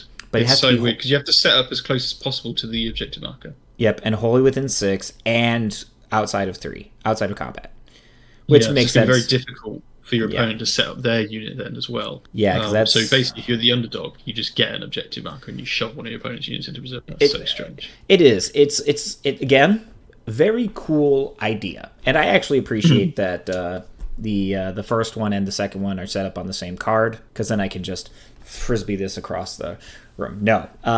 Fun implication. Again, if I was going to rate this, I don't know that I'd throw this into a battle pack. It's tough. It's tough, right? Yeah, it's a tough one. A lot of these have got some really weird stuff going on. Also worth noting, there's 4 lots of big or medium obscuring suggested on this map as well, so it's quite difficult to engage with each other. You do have 4 massive wildwoods where you can stage your units, hide them very nicely, and I will say, at least in the configuration, this is kind of nice, because these wildwoods, as they're placed, are good striking points to either direction for either objective. And if you're choosing to, I suppose I do also kind of appreciate, you don't necessarily have to pick a pair, right? So you don't have to choose the 2 Oakenbrow, you don't have to choose the 2 specific ones. There are some battle plans teaser that have that in the future, but you could just, this could also be a means, like you said, pick 2 objectives that have your friendly units, and this is giving you an opportunity to move them back and forth between those 2. And that could really help that out. So if you have a unit, because also, I mean, here's the other thing, of either objective marker. So you don't have to take your unit. If you choose these 2 objectives, this unit over here doesn't have to go over here. It can just go back here. And this one over here, if you want to reinforce them, can go over here. So allows for some interesting tactical opportunities. God save the TO who has to explain this one at the very first GT with this book. Just going to say that right now. That Lord have mercy. You're going to have to really walk someone through that. That poor person's going to be like called over. Like everyone's just going to throw their hands up and they're just like, I need help. But it's cool. It's cool. It's cool. It's a cool plan. It's original. It'll be even more interesting adding in that place of power element where where essentially you could just make something flat out obscuring, and then your units are getting completely left alone anyway.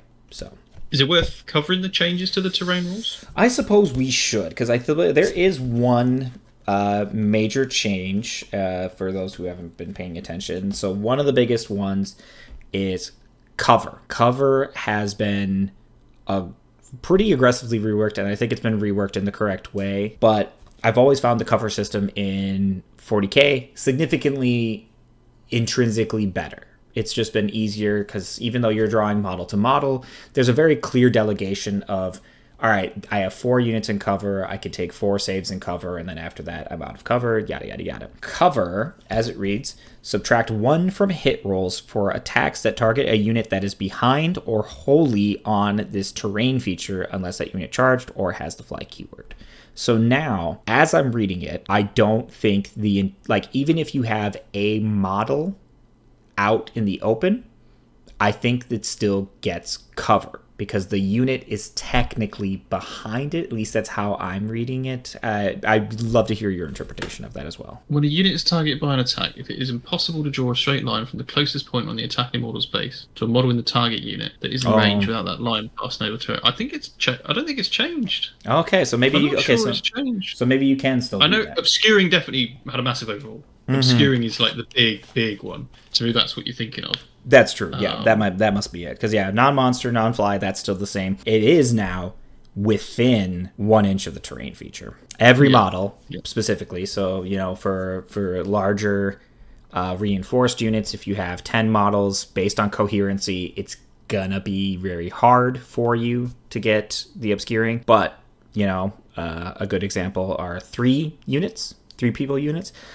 Kind of funny to have the idea of, 3 Croxagore just standing in a line near a piece of obscuring terrain, and they're just like, you can't see me. Ignore the giant lizard holding a massive mace. And it's only visible within combat. The Gracier with Screaming Bell. Yep. Is a war machine. I couldn't shoot it. Mm-hmm. It's there, right in front of me, but I couldn't shoot it. Doesn't fly, and it's not a monster. I just couldn't shoot it. So there's some interesting ones. I'm not sure how I feel about some of them, but I think that's one of the major ones. Do the woods have cover as well? Yes. Do they have? Yes, okay. They should have cover. That's just it. Is one thing that I did notice looking at the terrain definitions. I think just about everything got cover, which is very, very interesting. Yeah. That all of it now essentially has the cover kind of built into it. So that I think I found it here. Oh, there you go. It does have cover. It does have cover. I think it's really important to note, though, that you can shoot through woods and things behind them. You just -1 to hit. Yes. Provided you can see something true line of sight, you can always shoot it, no matter what terrain happens to be in the way. Oh, that's actually a very good point, because previously you couldn't shoot through a certain amount of woods, right? Yep, because it would be if you had more than 3 inches off the terrain feature, it was invisible. So that now, if you are within 1 inch of the terrain feature, your range characteristic is halved as well. That's very true. So I suppose the real question will be, can you stand on the other side of the wildwood, see the thing physically, obviously, and then even having your range down, you can still get to that unit.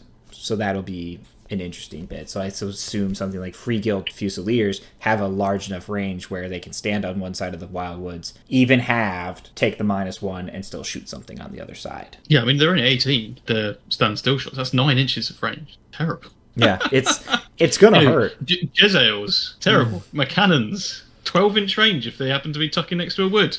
Yep. Oh my god. And then your opponent's just gonna go over to their place of power and just be like, by the way, that objective in range here, you can't see it. Yeah. It's like, cool.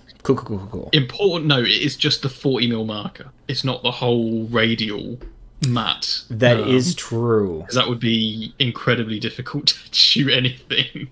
So you just have to be within 1 inch of the little marker. But it's really, really difficult to shoot stuff if there's obscuring anywhere. Mm-hmm. If someone can get within 1 inch of it. Obviously, I don't really know how it works. Clearly, snipers have had a difficult spot if they've been hiding. Yeah. Because they would half their range for some reason. Don't know why. But yeah, they're the rules now. Yeah, it's going to be interesting, and with the changes to those, I think we're going to see some very, very interesting ones. But good coverage. Let's go ahead and we'll hop on to battle plan number 3, Roiling Roots. This one, the twist: if you are the underdog, you must use, again, following the same terminology as before, Tangling Tendrils. Pick a pair of objectives to be the targets. For the rest of the battle round, units, friendly and enemy, have strike last while they are contesting either target objective. So one thing I'm reading right off the bat is by pick a pair. I'm assuming that means Oakenbrow or... Mm-hmm. So it's either the red or the green, and that's it. Which, in this case, these guys are just in the neutral territory, so you can't really affect your opponent's one. I like this. I think this is a nice, simple twist that could have major impacts. And I mean, we're talking about the shooting aspect. This could be very beneficial for you, even if you're the underdog and you have shooting. You could have units, like a friendly unit that you're trying to save, that's in combat with something that's really, really going to suck. If they get to swing, you just give it strike last. You fire all of your guns into it. Yes, you're taking the -1, but you can try and clear off as much of the threat as possible because you're both strike lasted. You're going to buy yourself extra time before they can actually swing with it. I really like that rule. And I think the terrain layout actually looks very, very promising. It looks like your place of power is really only going to be able to affect the red objective marker closest to it. Yeah, I like this one. I can see this one easily making itself into a tournament pack, for sure. Yeah. And of course, just score 5 if you control 1. You have to do it. Yep. 5 if you got 1. You have to make your own unit strike last. Mm-hmm. Which if that's how you're living, then that's how you're living anyway. So 5 if you control 1, 3 if you control any pair of objectives. Ooh, okay, so any pair. So it sounds like you gotta have both. And then 2 if you control more than your opponent. So even if you got your home one and half of the other one, as long as your opponent's only on 2, you can still score some decent points there. So Worldling Roots, I can absolutely see this one making it into a tournament pack. Good Dawn of War deployment. There's actually neutral zone. Your scouting party, there's a lot of terrain here, a lot of opportunities. I can see this one being very beneficial and being very doable with the battle tactics as well. Any other thoughts on that one, Mike? No, I think it's a pretty straightforward one. It's quite nice. I mean, in general, most of these cards, pretty much all of the missions, it's 5 for holding 1 objective marker. Which is good. 3 for holding either a pair or 2 or more markers, or like a specific colour one. And then 2 for holding more than your opponent. So it's quite a good, consistent sort of primary scoring aspect. Which is good, and I think that is a very good balancing against some of this, because obviously a lot of the battle tactics lean towards you controlling more objectives than your opponent or doing something more than your opponent, and just having one giving you 5 points with the other bits adding 3 or 2 or something like that. I could see it where there's a chance your opponent just runs away with it, but also just having one still keeps you in the game a decent amount by giving you the 5 points. I think that shows a really nice balance on the primary side of things. Yeah. The battle tactics side, good luck, nerd.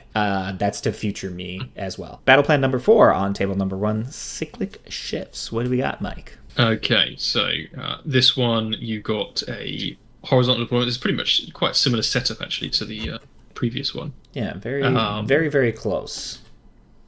So you've got here, if you're the underdog, get unpredictable evolution, so you can use this. This is not a must. Once per battle round, start of the battle round, you pick a pair of objectives to be the targets. The target objectives are no longer controlled by either player, and they cannot be controlled this battle round. That's huge. So you turn off a pair of objective markers, which is Yep.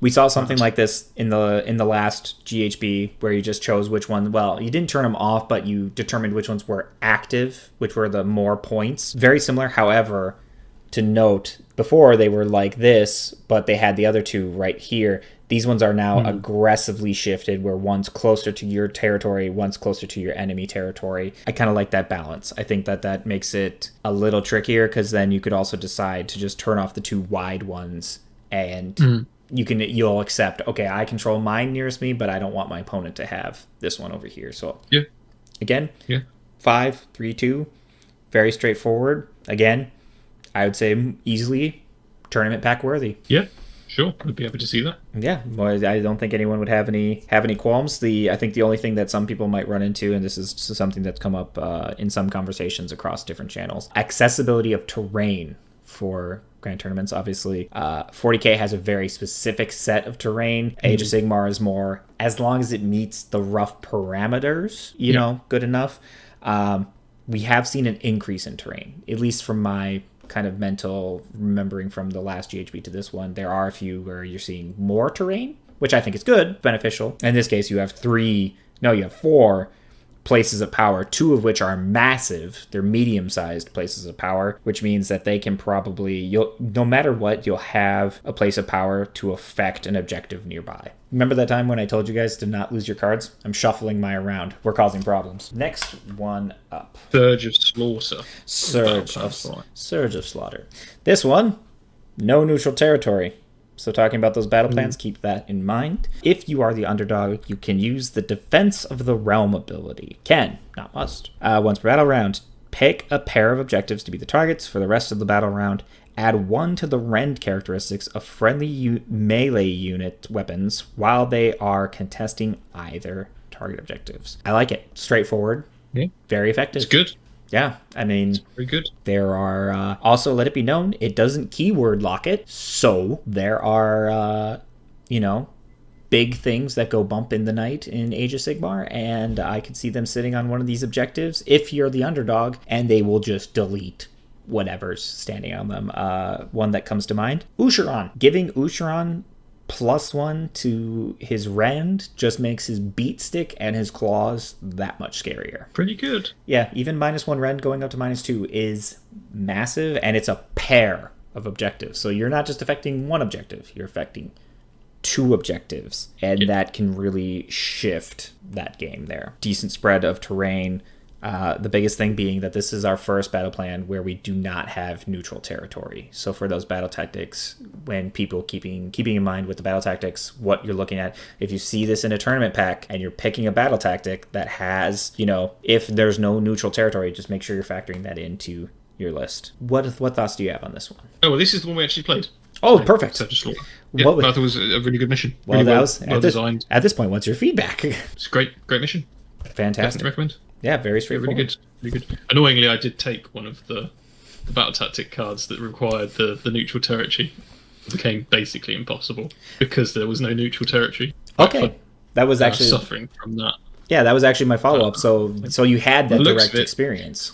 It's quite rare, actually. I'm looking at them now and I'm like, damn, I got the one mission. You literally picked there's 2 of them. There's literally 2 from what I can see. That 1, 2. I see 4. C4? Oh, yeah. Oh, yep. Nope. I forgot about the. Well, no, these ones have neutral. The last one of table 2 has a double-sided. Oh, gotcha. No stuff. There it is. Okay, so there's that one. Yep, I can see that one making it into a tournament pack, and I can see it being easily playable. Nothing too crazy. What do we have for battle plan number 6? So battle plan 6, linked to ley lines. While you're the underdog, your army has the Rooted in the Realm and Full of Life abilities. You get 2 abilities for being the underdog. For being a loser. No. God. Sorry, I can't come by people that hot. That's going to be me 90% of the time. So this is mostly to do with manifestations, actually. So if you take your manifestations, and remember, some of them do cost points. So Rooted in the Realm, friendly units' weapons have anti-manifestation while those units are contesting an objective marker that is both controlled by you and on a linked ley line. See, right, I'll cover that in a second. And then Full of Life, friendly manifestations have strike first. Okay. Sure. So linked to ley lines. So we've got 5 objectives sort of in the middle, in a cross sort of situation, just like that. Yep. Now, linked ley line is formed across the battlefield, long edge to long edge, or short edge to short edge, whilst a player controls all the objectives on that line. So if you control all 3 across the middle, horizontally, then there's a line drawn across the middle, and the same for the vertical. You get 3 victory points if you hold 1 objective mark. So this is different to the norm. 3 victory points if you hold 2 markers, 2 or more. 2 victory points if you hold any pairs, and 2 if you hold the horizontal line here. Or this is going to be so much harder than this. I could see this being possible for a very first turn. This could be an easy 10 points for your first turn. Rush. Just score the 10, and then just try and keep your opponent off of it. Yeah, I do like seeing some of these where actually going first is a bit more beneficial, because I know going second has always been the competitive choice because you have the opportunity for a double turn. But it's nice to see some benefits for going first. Absolutely. And of course, if you're able to, again, bully your opponent off of there, I don't know how often we're going to ever see this linked ley line kick in. You're going to have to be very, very tactical with how that plays out. It's possible, but your easiest one is to just... Even the slowest armies can manage this on a certain level. Yeah. The only one I see Full of Life really being particularly gross on is the Kronspine Incarnate. Yeah. Giving that strike first is going to be... 20 points. 20 points. Rightfully so. Rightfully so, 20 points. But yes. And the anti-manifest... Yeah, that's... It's nice if you don't have manifestations, I guess. Yeah. I mean, and there are some factions that lean, I think, really heavily into their manifestations. I still think Fire Slayers, you need your manifestations. You mostly still like your -1 to wound and stuff like that. Those are still massive for your Fire Slayers. But, I mean, you're popping up the Wall. You're popping up the Infernoth. These things are very important for you as a Fire Slayers player to pop out, because you want the additional stacks that allow you to unlock stronger runes. That's going to be bigger for you. So if you have a Rune Master, that's going to be massive. But also at the same point, I'm willing to bet, as a Fire Slayers player, you do not give a fig if your opponent has extra rend against your manifestations, because you'll just pray them back. Yeah. So there's that. Good battle plan, though. I like the layout. Very straightforward again. I can't help but notice Gyren has a lot more places of power. Quite a significant increase in places of power. Like, I'm just having a quick scan through the table 2, and there's some with 4 little places of power. There's a lot actually with 4 total places of power in this pack.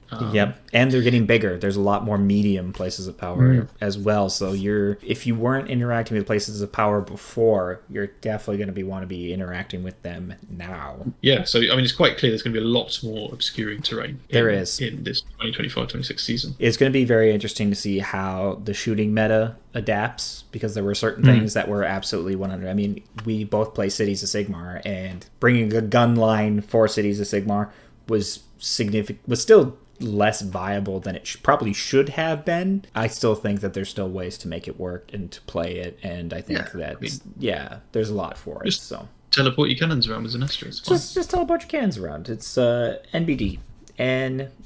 Anyway, Battle Plan 1, Table 2. So we're on to the second table. Noxious Nexus. Twist. If you are the underdog, you can use the Caustic Sap. Again, I think we're now in this part of the battle plan where it's a lot more can and not must, which is always interesting. Caustic Sap. Pick an objective. Each unit contesting the objective is a target. So every single one of them. Roll a d3 for each target on a 2+. Inflict amount of mortal damage on the target equal to the roll. If you picked the Heartwood objective, which is the blue one on the far left, roll a d6 for the target instead. So we have only 3 objectives, but one of them in the neutral territory over here is really gonna hurt if you decide to step on that and the underdog wants to hurt you. So you know what? That double turn is looking less and less tempting with some of these. Yeah, you're not wanting to hand out d6 mortal wounds per turn, per battle round. I think that's going to be particular. I mean, even if your hero is just chilling on one of the objectives and it has a couple wounds left, your opponent's going to go try and pluck that. I mean, it's not a guarantee. It's a d3 2+, but if it's a d6 2+, you're taking some mortal wounds guaranteed. And this is one of the first ones that we also see calling out specifically. Each player scores victory points in the end of their turn as follows. Score 5 for the Oakenbrow, which is the red one in between both of your territories. Score 3 if you control the Gnarl Root, which is the middle green one in between both the territories and neutral. And then score 2 if you're at the Heartwood. But the big thing here, and this is one note that I thought was actually very interesting. In addition, at the end of the battle, a player scores 10 victory points if they control the Heartwood objective. So if you go out to this at the end of the game, that's 10 points. That is the actual definition of a game changer right there. Big things. It is, especially because it's the end of the battle. So that is, kind of what we had talked about before, where if you're usually going second is the best for, tactically.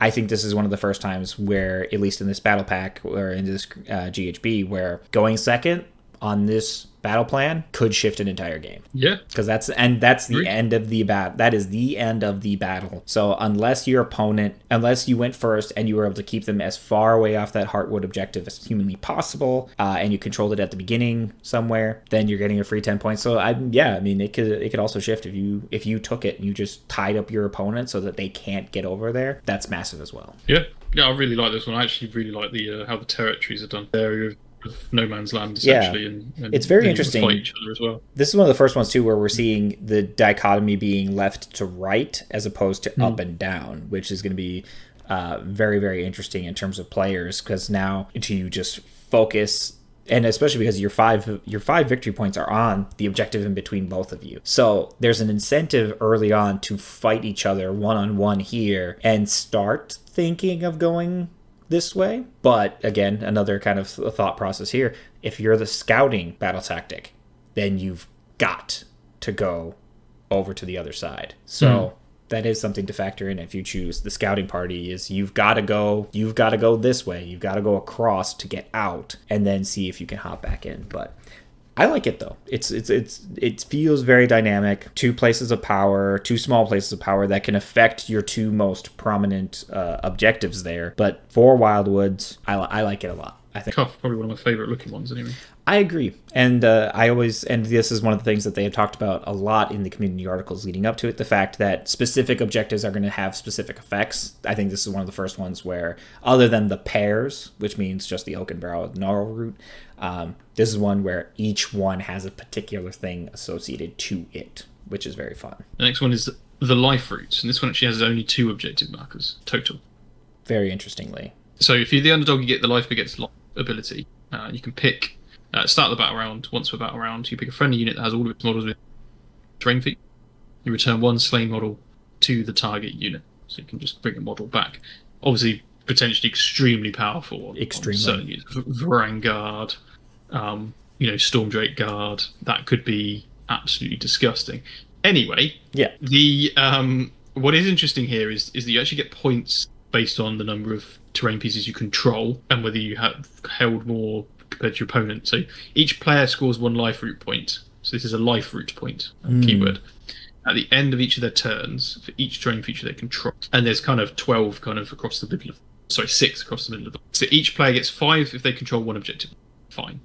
3 if they control both markers, which is significant. They have 2 if they have more life root points than their opponent. Which is interesting because that's quite a significant buff for going first. That is. Because you're normally always going to have more than your opponent. Yeah, because you could quite easily touch maybe 6 safely-ish. 6 different terrain pieces. 5 probably is realistic. Yep. 5 terrain pieces, and then your opponent now has to go and... You've scored at the 2 points because you've done your turn. You've got the 5. They have 0 life points. Root point. Then they'll get 5 or 6, and then they get theirs. And your turn, of course, you'll get now 5 or whatever. And then now you're always, if you're going first, you're probably always going to have life root points. Yep, and they're all wildwoods except for 2 places of power. So that's actually also pretty significant as well. But yeah, I mean, the returning 1 slain model. I mean, you were already traumatized by the Crypt Horror resurgence. That's another thing to call out. Lords of the Manor, that applies here. Each time a returned unit or a returned model is brought back, bring back an additional. So your recrusion armies are going to be able to pop up significantly more, which is just going to give them a wider spread. But having only two objectives is very interesting. Essentially you both square off, and you're fighting mostly over the terrain, which is it's cool. It is cool. It's a very nice shakeup, easy and also very easy to set up. In this instance, you just need 2 medium places of power. And then for the rest of this, you could just use templates. Like just little footprints. Here's my small wildwood. Here's my large wildwood. Done. Easy, very easy map to set up. I like that one as well. We're getting down to it. What do we got next? Bountiful Equinox. All right, I believe this one's me, correct? Yes. Bountiful Equinox. If you are the underdog, once per battle, use Rejuvenating Bloom. Per battle round, start of the battle, pick an objective to be the target, heal 3. Friendly and enemy. I mean, I think that makes sense. If you're trying to keep something alive and it's because your enemy's into it, may only make sense that they both benefit from it. And this one, the scoring is different because just to give you an appearance here, we have the pair here, and then right in the center. But it is 5 victory points if you control 1. So traditional. 3 if you control 2. 2 victory points if you control at least 1 Oakenbrow, 1 Gnarlroot, and 1 Heartwood. So you have to control a configuration of them in sort of that regard, or maybe you have this one and this one, and so it'll be very. And I suppose you have 2 of each in your territory alone. So essentially, control your home and the middle, and loads of woods. And loads of woods, loads of medium-sized woods, which means that's going to be a big footprint for you to hide into, to get cover, or in the case of something like Cruel Boys that rely on terrain to poof around, they're going to have a lot of options to maneuver around there. Nice, straightforward, clean. Again, this is one of the ones that has no neutral territory, so always kept in mind. But I like it. Very straightforward. Keeps it clean. 4. What do we got? Life cycle. Now this looks interesting. Yes, that's a word to use. Even just this is like, oh, okay, whatever. And then you just see this. Do you remember GCSE physics and bar magnets? Oh my gosh. This is the one. This is going to be it. So the twist is, okay, so to do with the life cycle ability. So we're going to go through the cycle order. Yes. Basically, the cycle order is purple to green to blue to red. keep this card next to you at the table. Each player scores a number of victory points equal to the following. So 4 victory points if you control an objective, 2 if you control more objectives than your opponent, 4 if you control both Oakenbrow and Gnarl Root. So that's the 2 across the contested objectives, essentially. Yep. Score 2 victory points if you control the primary objective, 1 victory point for each secondary objective that you control. Okay, so at the start of the second battle round, the underdog must use the... If there is no underdog, the players roll off, and the winner uses the life cycle ability. So this is where that primary and secondary is going to come in. Once per battle, start the second battle round life cycle. Pick either the Oakenbrow or the Gnarl Root objective to the primary objective. At the start of each subsequent battle round, the next objective in the cycle becomes the primary objective. The objectives before and after the primary objective in cycle order are the secondary objectives. Okay, so if you pick the red one, that is, let's say, on your left, if you're the defender, if you pick that, it's now going to be the primary at the start of that battle round, and then the next battle round, it's going to go to the purple one, which is opposite. So what you might want to do is probably pick the one on your right, so that you then have access to the primary twice in a row. Yep. Or 3 times in a row, essentially. So it's quite an impactful, actually, role. It is, actually. Which one is the primary? Because it could mean that you get access to it for 3 turns in a row, or only 1 turn. Especially if you have the board presence for it, then you're only losing it for 1 turn. And I do appreciate that the configuration does match up here, so it's easy to just clockwise. It's going clockwise. Yes, clockwise. Yeah, absolutely. So also important that you don't do any rolling of this again. It's true. So if you're the underdog, you probably want to be the underdog at the start of the second battle round, because you determine which one's a primary for the next 4 turns. Very interesting. Yeah, this is the first one where your underdog status only really comes into play properly. I would say properly in terms of like the battle plan for 1 round, and that's the start of that second one. Like you said, after that it determines the pace for the next 4, and that's it. After that, your underdog bonus is you get the +1 CP. Yep. Yeah. But that is an incredible power to have, to be able to choose which one is going to be the primary. Yes. So again, this is one of the ones where I see there's a lot of detail in here, but I could still see this making it into a tournament. Yeah, I think it's relatively straightforward once it's been explained the first time, or you played it once. Once you get through a couple playthroughs, I would imagine that this one comes through very cleanly, especially because it's your once per battle thing is only the second battle round, and after that you can just have a little token. You could have a little dime, and it's just like, here's the primary. Okay, next round, here, and then here, and then here. So I think that is massive, but that could work very well. Again, still keep the card nearby. We're on the last 2. Battle Plan 5, Table 2, Creeping Corruption. If you are the underdog, you can use the Pulsing Life Energies ability. Once per battle round, start a battle round. Pulsing Life Energies to pick an objective you control and 1 other objective, whether you control it or not. Very specific. Draw a line between the centers of those objectives. Then choose Propagation or Corruption. Propagation is adding 1 to casting, enchanting rolls, and banishment rolls for each unit crossed by the line for the rest of the turn. Corruption, inflict D3 mortal damage on each unit crossed by the line. And here's kind of a rough idea of what that looks like. No neutral territory. And again, the same basic scoring. 5 if you control 1, 3 if you control 2 or more, and then 2 if you control more than your opponent. So the real question is, how good are you at staging your stuff on lines like this, or like this? Because someone could just go here to here and just draw a big line right across and just do D3 mortals. This is pretty nuts. It's weird. It's a bit of a weird one. So one of the things I've noticed here is it says for the rest of the turn for propagation. But if you're the underdog and you're not going first in the battle round, then you're essentially giving your opponent +1 to cast, and I suppose your magical intervention. That's true. +1 to cast. But this is an optional one. I actually think, weird. Bit weird. It is a bit weird. It's gonna take some. I think it's gonna be some strategic planning. I think it's gonna be important if you are the opponent in this instance. Staging yourself in weird little spots, like right here, right near the wildwoods, because then if they choose these 2, they can't get you across that line. Because the other thing, adding 1 to casting, enchanting rolls, banishment rolls for each unit crossed by the line. Your tiny foot spellcaster is a small base. It's going to be weird if you really need that +1 to cast to stage that. Now, if it's someone like, in my case, Gobsprack, He's a big base. That's going to be easier for me to get that line across to give him an additional plus or something like that. Obviously, this can stack in certain regards, and that could be massive. But also, if your opponent is Skaven and they're doing a body press and you just happen to notice that they're on a massive line going this way, start popping some wars on them. I'm a little negative about this one, actually. Yeah. I think at a tournament, you're now going to have to determine with your opponent what's actually on that line. Mm-hmm. And unless you want to hold a piece of string or something else, you're going to need to laser pointer. Get the laser pointer. You're going to want to get the army painter. You're going to have to. Yeah. Going to have to. Because otherwise, you're never going to be able to agree on it. Yeah, it's obvious and it's a massive base. That's a very good point. I think you're absolutely going to need that there so that there isn't any contention, because I could see a situation where an opponent just like moves their model a little bit or something, and they're just like, okay, I'm on this ley line, so I'm doing this thing, and then it's just like, well, pause. Okay.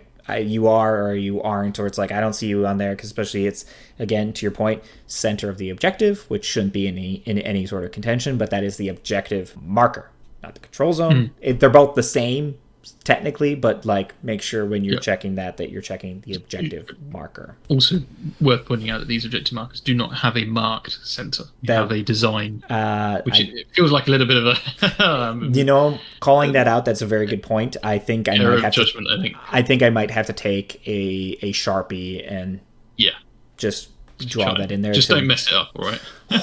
You know what? I'd like to change that to a pencil. Pencil would be very important for me there. I could see this one making it into a tournament pack. I think there's better choices in the tournament pack. I like the terrain layout. I think the layout is actually pretty good. And again, we're talking 4 places of power, 4 small places of power, but 4 places of power. I like 6 objectives as well. I do like it. To play with. Gives you a lot of options and nothing very specific, as pertains to Gnarl Root, Oaken Brow, none of that stuff. Interesting, but the mortals could be really tricky. Very, very tricky, I think. All right. Lead us off with the last one. Let's do it. Grasp of Thorns. So this is a very standard primary scoring 5 for 1, 3 if you control 2 or more, and 2 if you control more opponent. But we have a twist here. If you are the underdog, you can use the Carnivorous Flora ability. Once per battle round, start battle round, Carnivorous Flora, pick an objective to be grasping. Roll a d6 for each unit contesting that objective. On a 3+, every model in that unit that is within the control zone of that marker. Entangled is a keyword for the rest of the battle round. Entangled models must stay within the control zone of the grasping objective for the rest of the battle round. While a unit has any entangled models, it cannot be removed from the battlefield by an ability that is set up elsewhere on the battlefield. I like this one. So if you're the underdog, you can pin someone to an objective mark. I like this one a lot. This is really good for obviously forcing your opponent to keep a unit on a marker, but also forcing your opponent to not be able to redeploy away. Yep. Or maybe even a skitter leap game. It wouldn't be able to do any of that, those tricks to stop you from doing what you're trying to do. So actually, this is one to be very aware of the underdog, because I think that's quite powerful. Abilities out there. And don't just leave units on objective markers. If you've got an important, fast piece, just have it off the marker. And pair it with something like the Orc War Clan's Morkspit Marsh. You're going nowhere in 2 spots, as opposed to just this objective marker where 3 up. Well, I mean, you still have to roll for it, so the roll still has to occur. But if you're able to stop your opponent from keeping them on an objective period for it, especially for the rest of the battle round, so it's the entire round. So if you're going first, that's going to apply for that entire round, and then pairing it with a Morkspit Marsh or something like that, you're really dictating the engagement, and especially cannot be removed from the battlefield. That's getting rid of your teleports. That's getting rid of any sort of, like you said, the redeployment. You are locked in. I think that they should have called this the Bonesaw battle plan, because he's got you for 3 minutes. 3 minutes of pain time. Sorry, Spider-Man reference. But that's just it. I like this battle plan. The rule is very straightforward. It's very clean. There's no... I like that there's no wiggle room here, because I could absolutely see someone... trying to rules as written, blah blah blah blah, and it's like, no, the rule, it's very clear here. 3 up, you're on this objective, you're going nowhere for the rest of the battle round. And I think about very specific units that come to mind. My friend Joe, he plays Zeech, and I have been caught multiple times trying to take out his Kairos or any one of his big turkeys, and they just magical intervention, disappears, gone. So having this happen at the start of the battle round is massive. That means that your opponent with magical intervention isn't getting out of there. This one, I would absolutely put into a battle pack. I think that this is going to allow for a lot of really good tactical ability. And like you said, I think this is also one of the ones that I would say the underdog is extremely important, which it plays a role in all of the battle plans. To be fair, it does play a role in every single one of them, but this one, you really want to be conscious of where you're standing at points wise. And again, 4 places of power, 2 medium ruins, and 2 small wildwoods. This is going to allow for some serious tactical opportunities.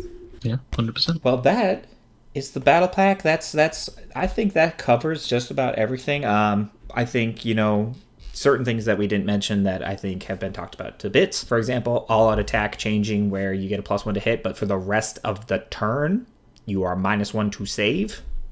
That is massive. So I think we're going to see less all-out attacks, which I think is good. Oh my god. Yes, so that is a huge change. Is that all-out attack, and especially because it is actually, it might not even be rest of the turn if you double check for me. It might actually be rest of the... Oh, it is the turn. Okay.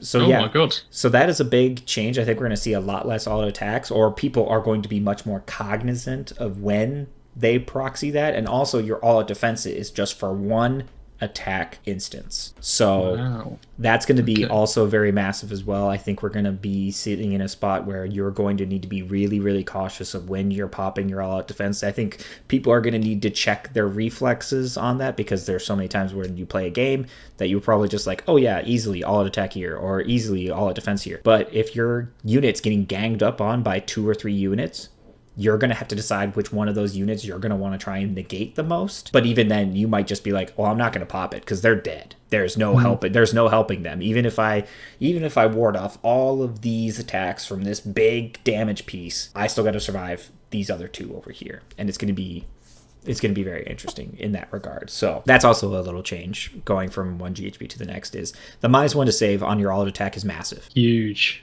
That is, oh my god, that's really going to open you.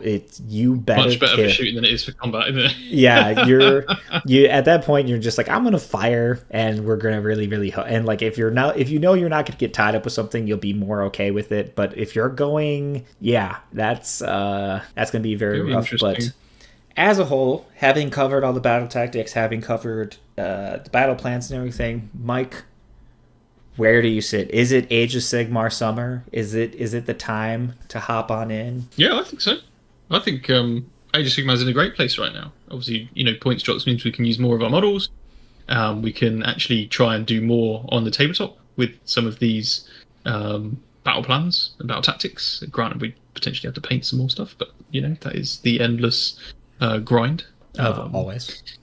Always. But I really like where the battle tactics are, and I think for the future, so this sets a great precedent for an update for the game, and I can't wait to dig more into this battle pack. Yeah, I think Age of Sigmar is going to benefit from this being such a massive refresh, as opposed to just change to 1 or 2 tactics or something. Like, I think this is really going to bring any Age of Sigmar players that were like maybe getting a little burnt out or anything like that. They're going to be like, okay, this is fresh. Like, they're coming in with a brand new perspective to it. We have the refresh with all the Scourge of Garan units and formations and art.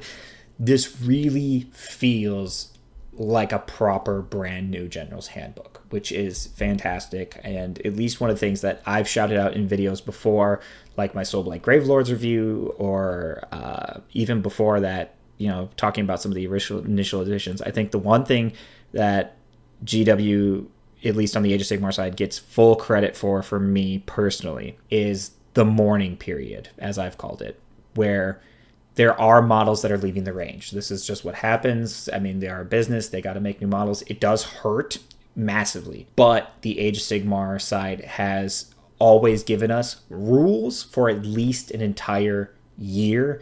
And that, to me, is a massive, massive gesture to the community, because your thing just isn't immediately invalidated for getting a new book. You don't want to get new rules and lose a lot of models.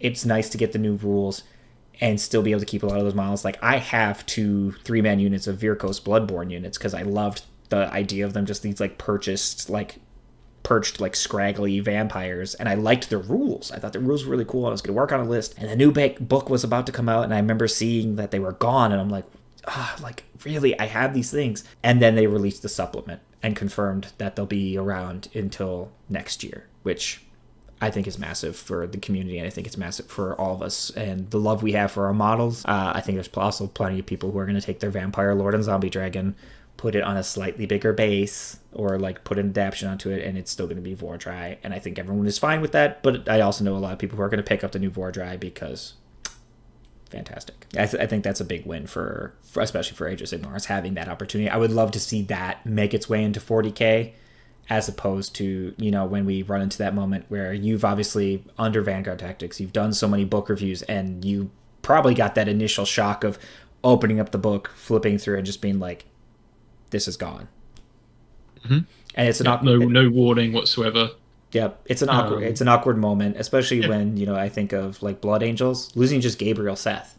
He's such a prominent fictional character. He's really the only model that means that Flesh Terrors exist, right? Without him, they almost don't exist. Yep. And they've had prominent moments in books, in their own books, and they've had prominent books and like moments in like Space Wolves books and stuff like that. Ironically, Space Wolves and Flesh Terrors get together. Who would have thought? But so I think Age of Sigmar is in a fantastic place. I'm really excited about this new GHB. Again, the format of having new rules, having a new way to play is just fantastic. I think when I think about things that motivate me to paint models, to play games, to go out to events, it's this kind of moment where it's a fresh perspective on the game. It's a new way to play. It's a new everything, right? Same game system, but with fun new tools on how to play and to shift that tactical thought to them. I think the double turn, to your point, it's not as odd. Like if you read the core rules, you're like, oh, well, I still double turn. But reading through these battle plans, do you want to though? You should really ask the question if you really want to. If you're Iron Jaws players, I know you won't think, but like, it's not the objective. Thinking if there was a battle tactic, like don't think, run all of your units into everything. Then yeah, Iron Jaws are like, I picked that one. I picked that battle tactic. Any final thoughts for you? No, not really. I'm just very excited to get some more games in, start playing, see what the competitive scene looks like. Actually very excited to see what tournament packs start to look like, what missions they include. Very excited for it all. Fortunately for me, I will be at the Las Vegas Open 2 Electric Boogaloo. Big shout out to The Forge for helping me out with that and actually sponsoring me there for it. So it'll be really interesting to watch. Also, I did see Phil the Glacial Geek, a prominent 40k player, is playing Age of Sigmar at LVO2. Excellent. I look forward to talking to Phil about that. But that'll do it from both of us. Again, Mike, thank you for absolutely taking some time to hop onto this. This is just fantastic period also just to catch up, because obviously I miss you and everyone at Vanguard Tactics particularly, but to getting to see you and getting to have this conversation. I mean, obviously we've both been very passionate about Age of Sigmar for a while, and I imagine it's got to feel pretty good to be able to just like get more of it in, because it is a fun game system. Oh, absolutely. Right back at you. You know, it's been great chatting through all of this. I've discovered things that I didn't know before, and I've discovered even more passion. And maybe I'll go pick up a paintbrush in a minute. Well, fantastic. Well, speaking of which, that is it for me here at Tattoo Tables App. That's it from me, from Mike over here. Of course, everyone should know exactly who he is. But until next time, I only have one thing I ever ask of any of you, and it's to go paint something.